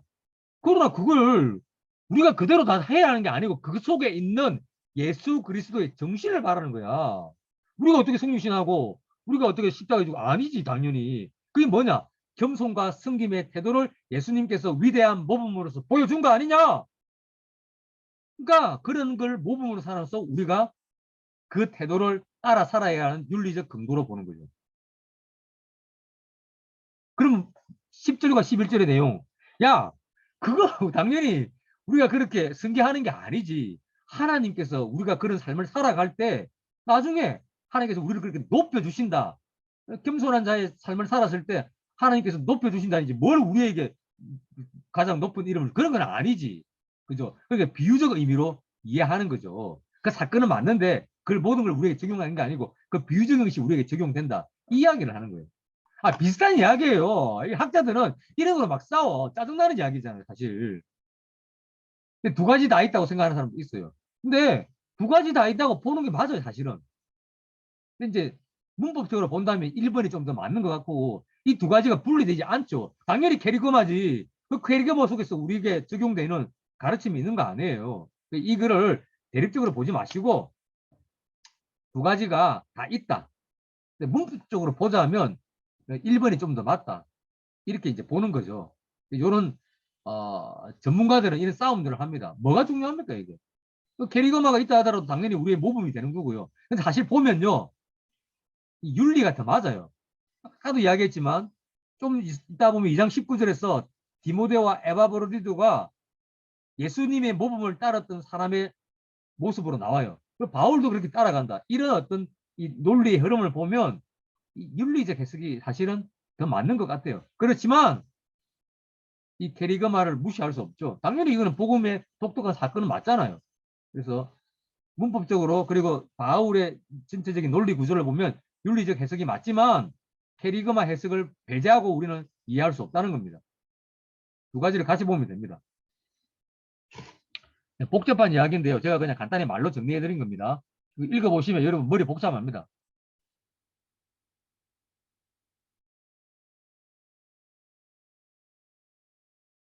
질문 있습니까? 질문 있으면 제가 하고요. 이런 이야기는 사실 별로 그렇게 은혜되는 이야기는 아닌데 어쨌든 그런 신약학자들은 이런 논쟁을 하고 있다는 거. 이거 여러분 종합한 제 이야기 읽어보시면 되겠습니다. 이거는 이제 있잖아요. 그 설명입니다. 캐리건만 해석하는 사람은 여기 프로나이테가 빠져 있고 뭐 어떻게 이런 데 있는데 제 설명은 이 문법적으로는 이 윤리적 해석이 더 맞고 뒤에 나오는 내용들도 윤리적 해석이 더 맞다. 그러나 당연히 이거는 복음의 사건이고 그 속에서 우리가 중요한 교리를 도출할 수 있는 거죠. 보시면 되겠습니다. 그 다음 이런 이야기가 있어요. 지난 시간에 우리가 했지만 이 호수로 시작돼갖고 11절까지 이 그리스도의 찬송시가 나와요.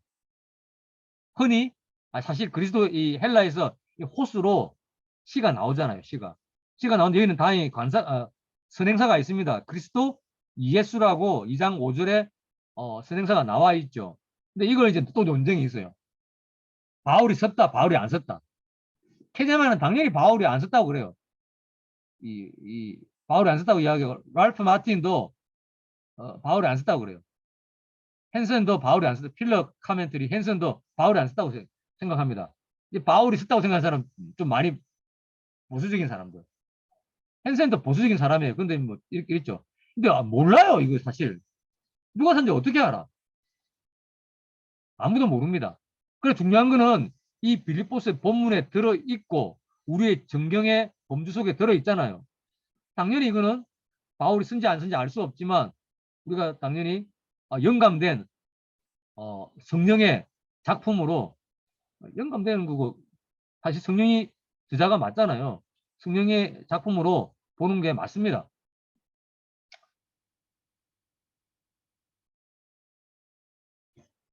조금 더 볼게요.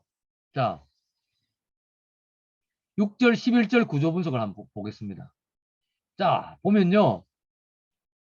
하나님의 몰페 모습으로 히파르콘 또 히파르콘 하면 있다, 이다, 존재하다입니다. 하나님의 모습으로 존재한다 분사로 되어 있어요. 그래서 제가 줄만 알아챘어요. 그 다음에 요거 보십시오. 헤게이사토하고 여기 주동사예요. 여기지 않았다. 하나님과 똑같은 것을 강탈, 탈취? 무슨 뜻일까? 한 밖에 안 나와요. 자, 강탈, 탈취로 여기지 않았다. 그 다음에 요거 주동사 나오죠. 자신을 비우셨다. 요게 뭐냐면 이렇게 연결돼요. 이렇게 연결. 제가 이게 간격을 만들어 놨잖아요. 요 분사가 이렇게 되는 거죠. 하나님의 모습으로 존재. 요 분사 요거 연결됩니다. 요게 뭐냐? 양보냐? 뭐뭐에도 불구하고냐? 뭐뭐 때문이냐? 논쟁이 있습니다. 자, 그 다음에 요 주동사 또 있습니다. 주동사 많이 나오죠. 이제 자신을 비우셨습니다. 뒤에 분사 구문 두 개 나와요. 요 두 개의 분사 구문 요게 연결돼요. 설명하는 겁니다. 설명. 자기를 비우셨다는 말이 뭘까? 하나님인데 하나님이 안 되었단 말인가? 하나님의 속성을 버렸다는 말인가? 무슨 말이지? 바울은 이 두 가지로 설명해 줍니다. 자기를 비웠다. 여기 수단이에요. 노예의 모습을 취함으로써. 사람들과 같이 되심으로써. 이게 이제 수단의 분사구문으로서 요 자신을 비웠다는 것을 구체적으로 설명하십니다. 뭐예요? 이거죠. 자기를 비웠다. 뭔 말이지? 자기를 비웠다는 말은 노예의 역할을 했다는 거야. 그리고 사람들처럼 되었다는 거지. 이게 자기를 비웠다는 말인 걸 설명하는 거죠.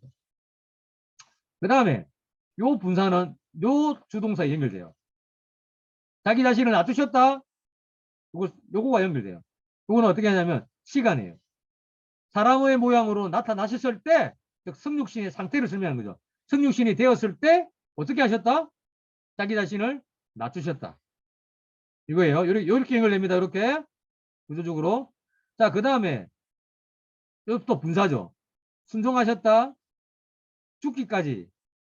십자가의 죽음. 이건 뭘까? 낮추셨다를 설명해 주는 거예요. 낮추셨다를. 낮추셨다를 설명한 겁니다. 뭐함으로써 낮추신 거예요? 순종하심으로써 수단이죠. 순종하심으로써 자기를 낮추셨다. 예수께서 자기를 낮췄다는 말은 순종하셨다는 거구나. 좀 더 구체적으로 죽기까지 순종하셨다는 거구나. 더 구체적으로 십자가의 죽음. 요겁니다. 자, 그 다음 또 주동사가 나와요. 요거 띄우는 등위 접속사죠. 대등하게 연결합니다. 그러므로 하나님께서는 그분을 어떻게 하셨다? 지극히 가장 높은 자리에 올리셨다. 그리고 주셨다. 그분에게 뭐 모든 이름을 뛰어넘는 이름을 주셨다. 이렇게 되는 거예요, 여러분. 이게 지금 신학적으로 문제되는 구절이 많아요. 가장 높게 하셨다. 아이, 그럼 예수님이 높은 사람이 아니었다가 높은 자리에 올라갔냐? 뭔 말이야? 이게 지금 주셨다. 모든 이름 위에 뛰어난 이름. 그러면 옛날에는 그런 이름을 없었나? 이 십자가의 사역, 성육신의 사역을 다 마치고 난 다음에 하나님께서 그럼 가장 높은 이름을 주셨나? 이 여러 가지 이야기가 나오는 거예요, 지금. 문제가 많습니다, 지금 이 부분이. 요거 여러분 이해되십니까? 전체적으로 구조가. 요거 선생님, 전체를 저는 여러분이 예, 그 6절의 합학설에 보면 나오는 예, 그 아르파그몬인가요? 요 부분을 잘 이해하지 못했습니다. 예, 이 부분은 이제 제가 구체적으로 들어가서 이야기하려고 하는데 이게 많은 논쟁들이 있었어요. 후브라는 사람이 이거에 대한 논문을 쓰는데 이 논문에 현대의 학자들은 다 동의하고 있죠. 이게 어떤 강탈, 탈취, 뭐 빼앗아야 할 것, 빼앗아진 것 이런 식으로 막 논쟁을 했는데 이걸 결국 뭐냐 하면 수구적으로 이해를 합니다. 이렇게 구문을 써있을 때 자기의 유익을 위해서 취해야 할 것 이런 식으로 자기의 유익을 위해서 취할 것 이런 식으로 그럼 뭐냐면 하나님과 동등한 것을 동등하잖아요. 성육신 하기 전에 요거는 제가 조금 더 이야기를 연기를 하겠습니다. 나중에 할게요. 성육신 이전에 예수 그리스도는 성자 하나님이었잖아요. 제2위이신 하나님이었잖아요. 엄연히. 그러니까 하나님과 동등하죠. 본질이 똑같잖아요. 창조를 하셨잖아요. 이분이.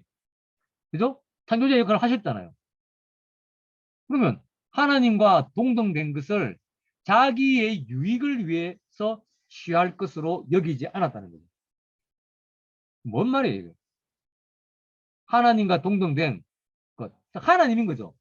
하나님인 것을 자기의 유익을 위해서 가질 것, 자기의 유익을 위해서 취할 것으로 여기지 않았다는 겁니다. 뭔 말이에요, 이게 대체? 이게 하나님의 중요한 본성이 여기서 나옵니다. 인간과 하나님의 차이가 뭔지, 본질적으로 뭔지. 하나님은 이 부분은 이제 영광에 대한 이야기도 우리가 해야 되는데요. 제가 질문을 하나 던질게요. 제가 유학 당시에 뭐 20년이 넘었지만 저하고 친하게 지내던 동생이 있었어요. 아버지가 저기 아르헨티나 선교사님이었고 얘가 이제 신학 공부를 하고 왔어요. 아버지가 돌아가시고. 얘 신앙이 좋았어요. 신앙이 좋았는데 어떤 말을 했냐면요. 자기가 신앙이 좋고 성령으로 충만할 때는 별 문제가 안 됐는데 조금 이렇게 마음이 우울하거나 안 좋을 때 이런 본문들을 읽으면 하나님께서 자기의 영광을 위해서 사람들을 뭐 의의 길로 인도하시고 이거 읽으면 갑자기 머리가 돌아버립니다. 이해되십니까, 여러분? 그러니까 자기가 느끼기에 하나님이 영광에 크레이지 한다는 거예요. 영광에. 우리 나오잖아요, 그거. 하도 오래되다 보니까 그 교리문답도 생각이 나는데 그 웨스트민스터 소교리 문답입니까? 그거 1번입니까? 2번입니까? 그 장로교 출신인데 저는 장로교가 아니기 때문에 저희 어떤 신조들을 막 이렇게 없잖아요. 우리는 신조가 없어요. 침례교는 신조가 없습니다. 그래서 그 뭡니까? 사도신경도 안 하잖아요. 그 내용을 인정하지 않는 게 아니고 그걸 하지 못하게 돼 있습니다. 그걸 누구를 강요를 못하게 되죠. 강요를. 그래서 보면 뭐 하나님 인간의 주된 장로교 목사님 이야기해 보세요. 저분 잘 인간의 주된 목적이 무엇입니까? 이러면 딱 나오잖아요. 답이 뭡니까?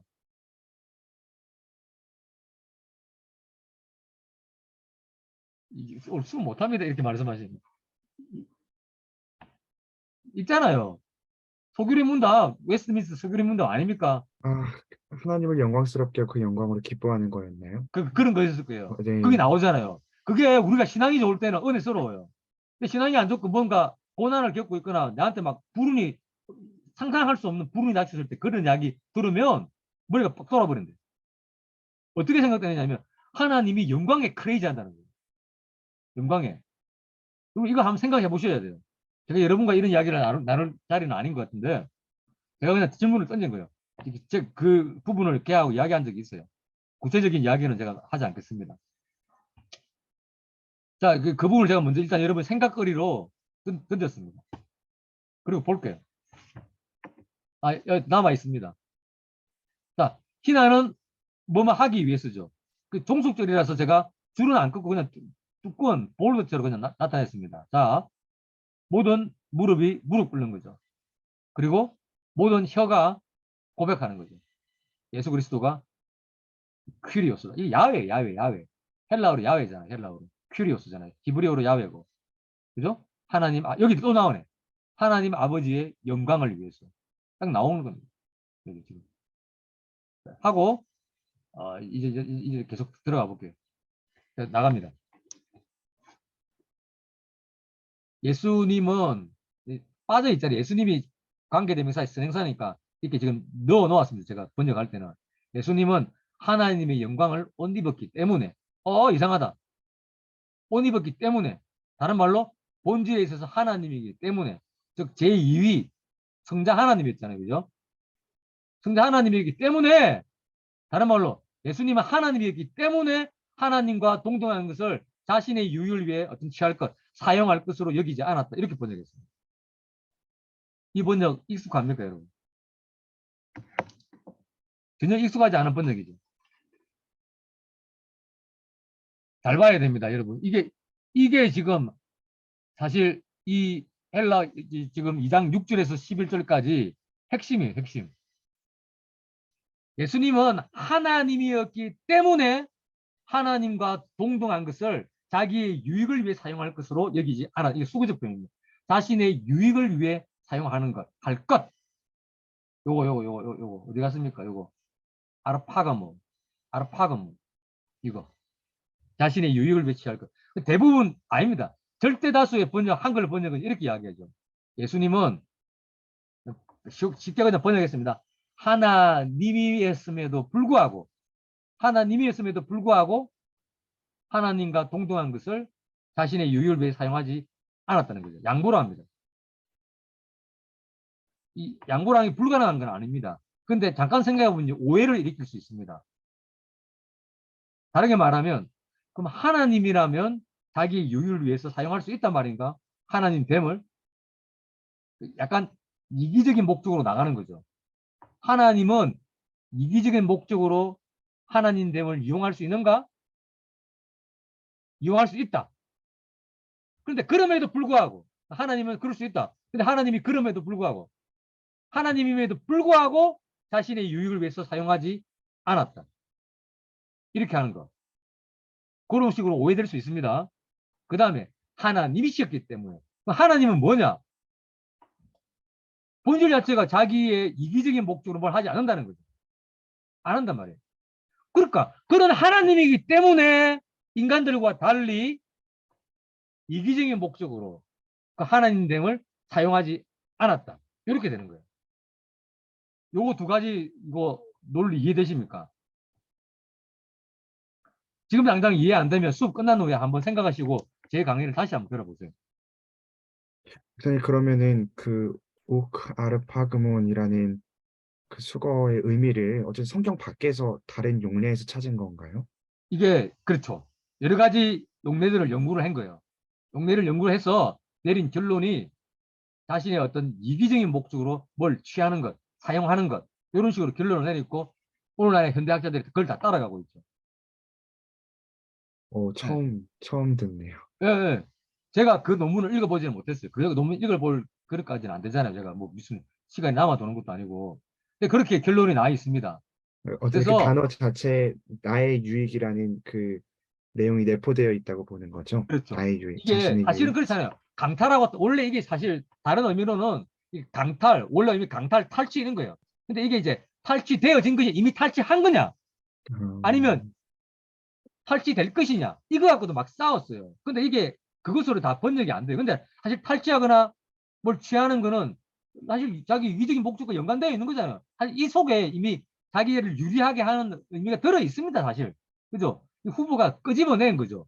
요거에 대한 자세한 내용은 있잖아요. 여러분이 좀 주석서를 오브라이언의 주석서를 보면 자세하게 나옵니다. 오브라이언 이게 번역이 안 됐어요. 이게 자세하게 좀 나와요. 그래서 사실 이 속에 의미 속에 이미 강탈, 약탈, 어떤 거는 강도질이라고 이렇게 하게 돼요. robbery, 강도질. 그건 뭐 사실 이기적인 목적이 다 담겨 있는 거죠. 이걸 통합해서 이 후보가 자기의 유익을 목적으로 어떤 사용하는 것, 하나님 뱀을 같이 붙어가지고 이렇게 돼 있으면 어떤 하나님 뱀을 자기의 유익을 위해서 사용할 어떤 것, 이렇게 이제 번역을 한 거죠. 해석을 한 거죠. 요거 양보와 이유 이해되십니까? 양보는 영어 번역 100%라고 보면 됩니다. 영어 번역 100%. 100%입니다. 100%. 그리고 모이시스 실바, 아주 유명한 사람이죠. 헬러만 이런 사람들이 양보라고 번역해서. 재밌게 이유라고 번역한 사람 한번 볼까요? 존 바클레이. 요즘 뜨고 있는 영국의 신약학자죠. Paul and the Power of Grace. 요게 보면 이렇게 지적해놨습니다. 그 틸만, 이거 NIV 애플리케이션 커멘트, NIV 적용 주석을 쓴 사람이에요. 그리고 오브라이언, 호톤, 그리고 요렇게 이제 주장하고 있습니다. 자, 이거 한번 제가 볼게요. 이거는 제가 정리해서 한번 읽어봅니다. 양보의 의미로 이해하는 것이 불가능하지는 않습니다. 그러나 예수님께서 하나님이셨기 때문에 이게 근거죠. 그분께서 죄인들을 위해서 자기 자신을 내어 주셨다고 이해하는 것이 더 자연스럽다는 거예요. 하나님은 완전 무결하시고 완전히 충만하신 분이기에 뭔가를 취해야 할 필요가 없죠. 사실 하나님이 우리의 영광을 필요로 합니까? 없어도 됩니다. 없어도 그분은 그 자체로 완전 충만하신 분이기 때문에 우리의 영광을 뭐 가지고 덜 가지고 덜 가지고 이거 중요한 거 아니잖아요. 이러면 하나님이 아니죠. 하나님이 우리의 영광을 반드시 받아야 된다 그러면 이게 하나님이 결핍성이 있는 존재가 되는 거예요. 그죠? 완전 무결하시고 충만하신 분이 필요하고 더 필요하고 이런 거 없습니다. 다 있잖아요. 그죠? 그래서 완전 충만하기 때문에 내어줄 수 있는 거죠. 근데 인간은 그렇지 않은 거죠. 인간은 결핍되어 있죠. 하나님을 떠나서 결핍되어 있고 모자란 거죠. 이 모자란 걸 가서 채우려고 그러죠. 어떻게 채웁니까? 남의 것을 취하는 거죠. 이렇게 계속 채우잖아요. 채우셔도 끝이 없잖아요. 어떻게 채워줄 수 있습니까? 하나님 안에 들어갈 때 채워지잖아요. 인간은 계속 채우잖아요. 하나님 안에 들어있어도 또 취하려고 그러잖아요. 우리가 종말 때 완전하게 영광의 몸을 잊기 전까지는 이런 죄된 속성들이 남아 있잖아요. 이게 뭐냐? 제가 지금 집필하고 있는 바울 빌립보서 책의 주제입니다. 진정한 힘이 뭘까? 바울이 말하고 있는 진정한 힘이 뭘까? 우리가 가지고 있는 힘의 개념은요, 다 오염되고 타락되어 있습니다. 권력이죠. 권력에 대한 정의, 힘에 대한 정의가 정치학적으로 이거잖아요. 자기의 의사를 관철시키는 힘, 남을 강제하는 힘이잖아요. 여기서부터 그 정치학적으로 정의하는 힘에 대한 정의 자체가 타락의 모습을 갖고 있잖아요. 근데 바울이 말하고 있는 힘은 타락하지 않은 힘. 그래서 하나님한테만 있는 거예요. 그 힘은 뭐냐? 내어주는 거죠. 왜 하나님은 모든 걸 다 가지고 있기 때문에 더 취할 필요가 없습니다. 더 취한다는 자체가 말이 안 되는 거죠. 그럼 하나님 어떤 분이냐? 온 우주를 창조하신 모든 힘을 다 가지고 있는 이분은 내어주는 거죠. 누구를 위해서? 타자를 위해서. 그러나 타락한 인간은 타자를 위해서 내어줄 수 없죠. 타자를 위해서 내어주는 게 아니고 왜? 결핍되어 있기 때문에 타자에서 가져서 자꾸 채우려고 하는 거죠. 이게 하나님과 인간의 본질적인 차이입니다. 그래서 이제 인간 사회는 갈등과 비극이 점철되고 있죠. 그 빌립보서에서 말하는 바울이 진정한 힘은 하나님이 가지고 있는 힘. 어떤 힘? 구체적으로 이 복음 사건에서 드러나는 내어주는 것. 그것에 하나님이 힘이 있고 그거 힘이 하나님의 영광을 드러내는 거죠. 우리 인간이 정의하고 있는 이 매트릭스 세계에서 갇혀 있는 힘과 다른 그 인간의 힘의 지평을 넘어선 하나님의 힘은 내어주는 것에 있다. 그게 진정한 힘이다. 그리고 그리스도로 안에 있는 자, 성령에 의해서 세례를 받은 자는 이 힘의 지평, 세속화된 힘의 지평을 넘어서 하나님이 보여주신 그 힘을 쓰는 방향으로 나아가야 되고 그것이 예수 그리스도가 예수 그리스도를 믿는 새로운 빌립보 공동체의 모습이 되어야 한다는 걸 말하고 있죠. 그럼 뭡니까? 힘을 자랑하는 로마 헬라 문화들. 지금도 힘이 문제가 돼 있잖아요. 이 빌립보 교회가. 힘 때문에 이런 거 아니에요, 지금. 갈등이 일어난 거 아니에요. 그게 아니다. 진정한 힘은 어디에 있냐? 하나님에게 있다. 이 하나님의 힘을 어떻게 보여주느냐? 예수 그리스도가 보여주는데 바로 십자가의 승김과 겸손과 죽음으로써 그 힘을 보여줬다. 그리고 뭡니까? 이 힘을 본 사람은 어떻게 돼요? 야, 이게 진정한 힘이구나. 아, 이게 하나님의 영광이구나. 우리가 있잖아요. 예수님을 믿으려고 그러면 하나님의 힘을 봐야 되거든요. 하나님의 영광을 봐야 됩니다. 하나님의 영광을 모르고 우리가 어떻게 예수님을 믿을 수 있습니까? 이 하나님의 영광도 이기적인 게 아니고 우리가 하나님께 하기 위한 하나님의 방법이라고 저는 생각합니다. 하나님 영광이 드러날 때, 하나님 위대하심이 드러날 때, 야, 이분이 하나님께서 이렇게 나에게 이런 일을 해주시면 그 복음 사건이죠. 이 복음 사건이 저는 있잖아요. 물론 창조도 그렇고 다 그렇지만 이 복음 사건에서 저는 하나님의 진정한 힘이 드러났다고 생각합니다. 그 속에서 우리는 하나님의 영광을 보는 거죠. 그 하나님의 영광을 보고 그 하나님의 힘을 보고 우리가 그리스도를 믿게 되는 거 아닐까요? 이게 제가 지금 집필하고 있는 이 빌립보서의 주제입니다. 이걸 여러분이 읽어보시면 되겠습니다. 뭐 쟁취하고 탈취하고 뭐 승리신 사건 속에서 우리가 이 진정한 힘을 목격할 수 있다는 거죠. 그래서 도구는 때문에라고 번역하는 게 저는 가장 좋다고 생각합니다. 하나님이시기 때문에 내어 주셨다. 하나님이 아니라면 내어줄 수 없다는 거죠. 그 이야기를 하는 겁니다. 여러분이 한번 생각해 보시기 바랍니다. 수업 후에. 자, 그 다음에 몰페 떼우가 나오는데요. 이것도 뭐 여러 가지 논쟁이 있습니다. 이제 몰페가 기본적인 뜻이 뭐냐면 눈에 보이게 드러나는 거예요. 눈에 보이게 드러나는 거. 우리 눈에 보이게. 근데 하나님이 눈에 보이게 드러나지 않잖아요. 근데 구약과 그 외형들에서는 하나님의 눈에 보이게 드러나는 걸 어떻게 말하냐면요. 하나님의 영광이 드러났다는 거예요. 이 이야기를 합니다. 성경 곳곳에서. 그러니까 하나님의 영광이 드러날 때, 아, 하나님이 눈에 보이게 나타났구나. 이렇게 이해를 하는 거죠. 그래서 다수의 학자들이 이 몰페가 영광은 아닙니다. 모습입니다. 바깥으로 드러난 어떤 모습. 그래서 이 하나님의 모습 이렇게 할 때 하나님의 영광으로 이해를 합니다. 저도 그렇게 생각합니다. 그래서 이게 뭐냐, 요 A는 그렇게 되면 착용의 의미가 되겠죠. 하나님의 영광을 착용했다면 하나님의 영광을 옷 입었다. 예수님께서. 하나님의 영광을 공유하고 있다는 거죠. 이게 다른 말로 하면 예수 그리스도께서 하나님이셨다는 거죠. 하나님과 동일했다는 거죠. 자세한 걸 여러분이 좀 읽어보시면 될 것 같아요. 제가 예를 들어놨는데요. 여러분이 요 참고 본문입니다. 이런 데 보면 이제 빛이 반짝이는 거예요. 하나님의 영광이 드러난 거죠. 그때 이제 하나님이 그곳에 임재했다고 이야기하는 겁니다. 이런 경우 다 우리가 이런 관점에서 하나님의 영광을 옷 입었다. 이렇게 번역하면 돼요. 이건 이제 제일 좀 잘 드러나는 게 이사야서 60장 1절 2절입니다. 구원의 빛이 너에게 비치었다. 주님의 영광이 해처럼 떠올랐다. 이 빛의 의미가 들어오죠. 아침 해처럼 떠오르신다. 빛의 의미가 들어오죠. 영광이 너에게 나타날 것이다. 그랬는데 주님이 임재하는 것을 이렇게 영광이 나타나는 것, 빛이 나타나는 것, 이런 식으로 표현되고 있습니다. 그리고 히브리 1장 3절에 보면 그리스도는 하나님의 영광의 광채시다. 이렇게 되어 있잖아요. 이런 모든 걸 종합해 볼 때 그렇게 보시는 게 좋겠다. 다른 말로 하면 그냥 그리스도가 하나님이었다. 요 이야기를 하는 거죠. 여기 보면 요한복음 17장 5절도 하나님과 함께 누렸던 영광이 있다. 자, 이렇게 보면 되겠습니다. 요거는 여러분들 그냥 요거는 안 할게요. 여러분이 그냥 참고로 해보면 되겠습니다. 여기 반론도 나오는데요. 보시면 되겠고, 자, 요거 그다음 참고로 그냥 여러분 참고하시면 되겠습니다. 근데 의미는 다 비슷해집니다. 결국은 한 가지로 그분이 하나님이셨다 이야기를 하는 겁니다.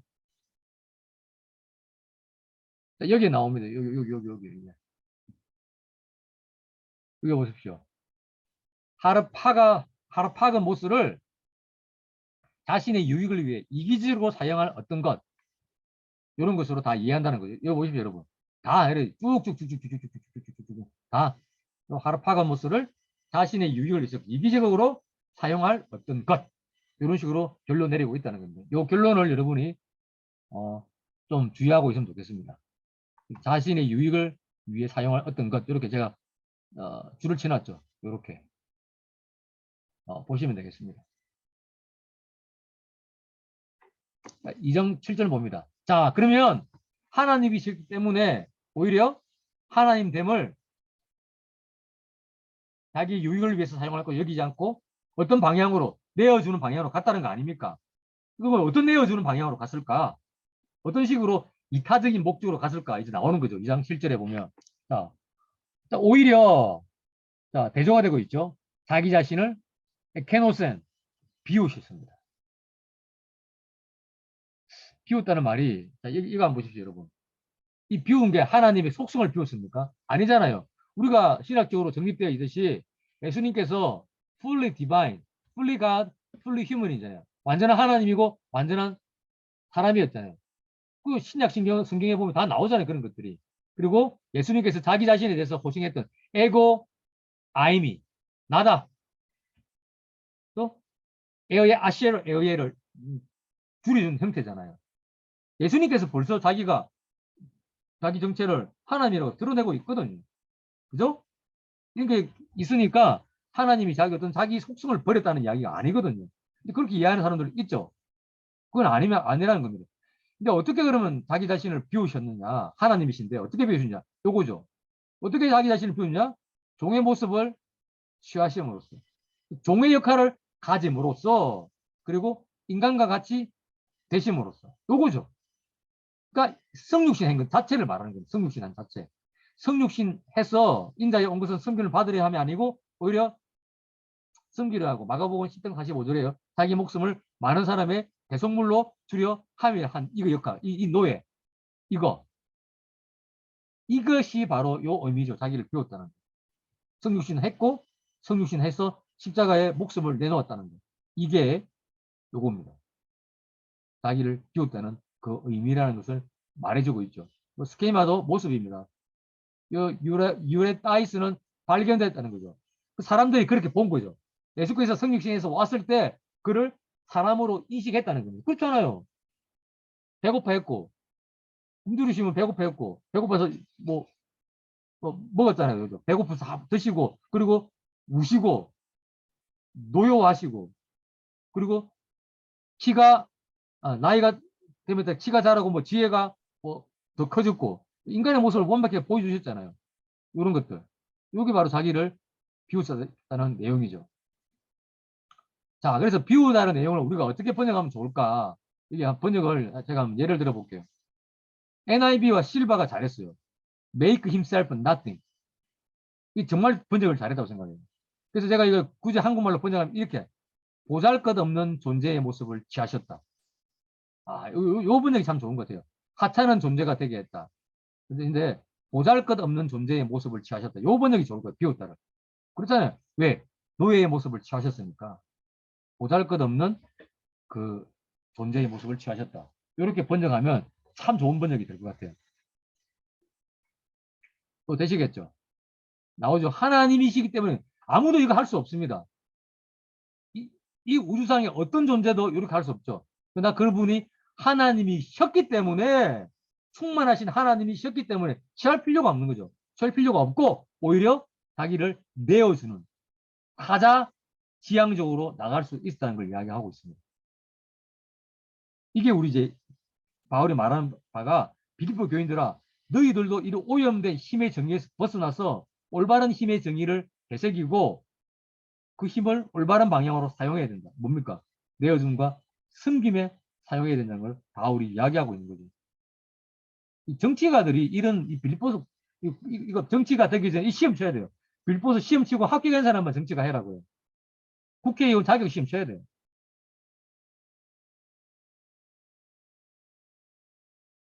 자, 이거 제가 너무 오브라이의 말을 잘해가지고 이거는 제가 직접 인용을 한번 했습니다. 여기서 중요한 것은 그리스도께서 비우심으로써 하나님의 속성들을 잃어버렸다는 것을 의미하는 것이 아니다. 제가 이거 번역을 안 했습니다. 일부러. 자, 그리스도께서 문자적으로 자기 자신의 어떤 하나님의 속성을 버렸다는 것이 아니다.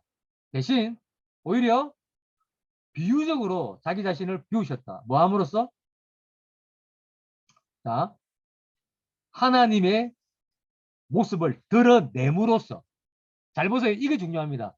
하나님의 모습을 드러냈다는 거예요. 비우는데 하나님의 모습을 드러내. 이상하죠? 이거 지금 이 문장이 모순이에요. 그가 비유적으로 자기 자신을 비우셨다. 어떤 형태로?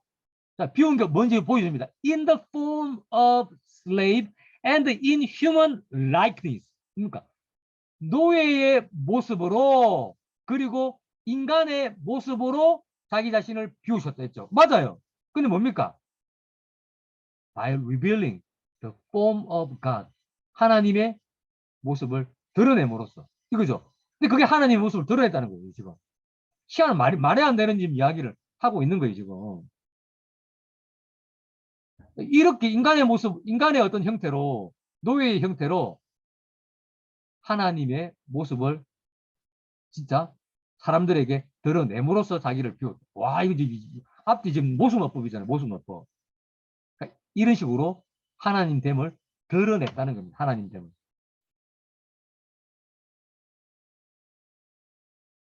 자, 그 다음에 계속 보겠습니다. 아, 이거는 자, 우리가 행구고요. 자, 이 종은 뭐냐? 이 노예가 뭐냐? 이사야 52장, 53장에 보면 고난받은 종이 있잖아요. 예수 그리스도를 상징하고 있잖아요. 그게 그 본문 사실 앞으로 나오실 예수 그리스도 나타내고 있는데 그 종이라고 이제 이해하는 사람들이 있습니다. 영 틀린 말은 아니에요. 근데 이제 문법적 설명이 잘못됐어요. 보시면 제가 좀 적어놨는데요. 이 문법적 설명이 이 설명이 틀렸어요. 의미적으로는 사실 대응이 됩니다. 그래서 그것보다는 그리스도께서 노예의 역할을 하셨다. 종의 역할을 하셨다. 사실 종보다는 노예가 맞죠. 노예. 그 헬라 로마 문화에서 노예가 맞습니다. 종은 좀 상당히 순화된 개념이잖아요. 우리 조선시대에 외근업이 있었습니다. 주인 집에 안 살고 바깥에 살고 식솔도 거느리고요. 재산도 소유할 수 있는 종들이 많았어요. 그런 개념이 아닙니다.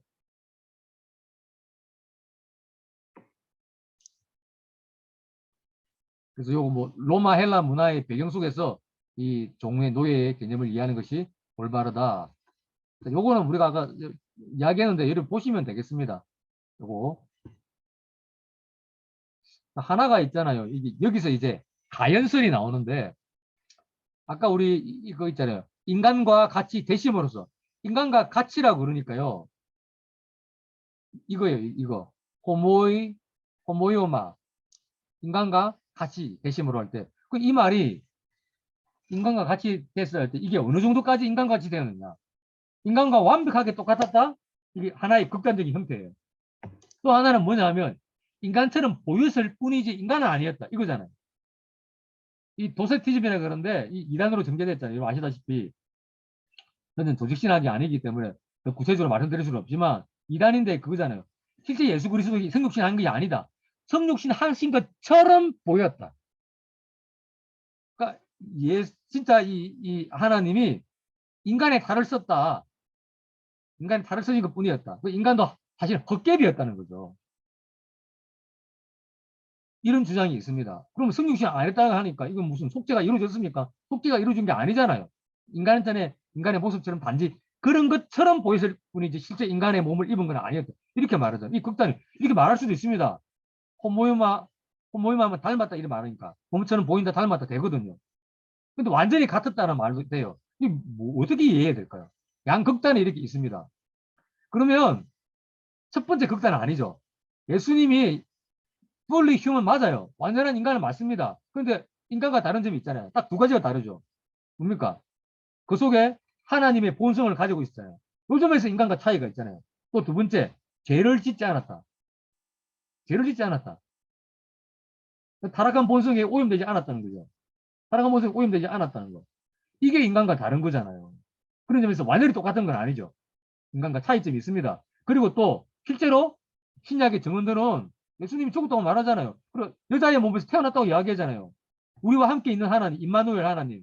여자의 몸에서 태어났잖아요. 실제로 인간이었잖아요. 그러니까 이 도세티즘과 모든 게 완전히 똑같다는 것은 다르죠. 이 두 개는 우리가 취해야 할 입장이 아닌 거죠. 이런 이야기들을 이제 제가 좀 정리를 해놨습니다. 여러분이 보시면 되겠습니다. 이 양극단입니다. 양극단. 자, 그 다음에 보면 여러분 헬라 보면 여기 지금 안 나오는데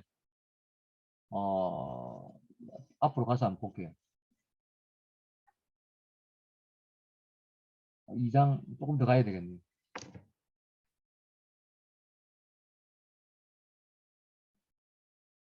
예, 여기 휘파르콘이 나오죠. 현재 분사가 나옵니다. 마크 키온의 이야기를 들어볼게요. 뉴질랜드 학자입니다. 빌리포스 두께 책을 썼는데 한 800페이지 이상 책을 쓴 것 같아요. 1권, 2권으로. 이 짧은 편지를 어떻게 800페이지 쓸 수 있는지 모르겠는데 이거 한번 보시면요. 휘파르크로 썼어요.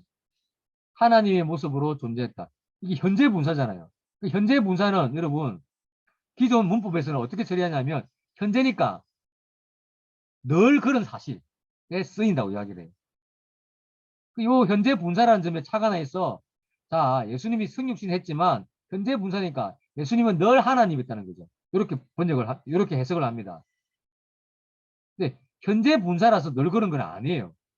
제가 이야기했지만 현재도 늘 그런 사실을 이야기할 수 있지만 이례적으로 일어난 동작을 말할 수도 있습니다. 키오는 이게 현재 분사기 때문에 예수님은 생육신 했을 때도 늘 하나님이었다 이야기하는데 그런 문법 설명은 틀렸습니다. 그게 아니고 아까도 이야기했지만 신약 전체에서 예수님이 하나님이었다는 계속 정언하고 있잖아요. 이런 신학적 문맥이 있잖아요. 그래서 이게 현재 분사기 때문에 하나님이 늘 하나님이었다는 게 아니고 성경 전체의 문맥이 예수님이 성육신 했을 때도 하나님을 증거하고 있기 때문에 이 현재 분사는 늘 그런 사실, 늘 진실인 사실을 말하고 있다. 이렇게 말해야 더 정확한 해석이 되겠습니다. 어쨌거나 예수님은 성육신 했을 때도 여전히 변함없이 이위 하나님이셨다. 이 사실은 우리가 다시 한번 확인하게 됩니다.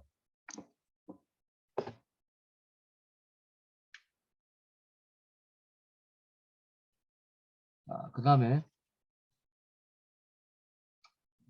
보겠습니다.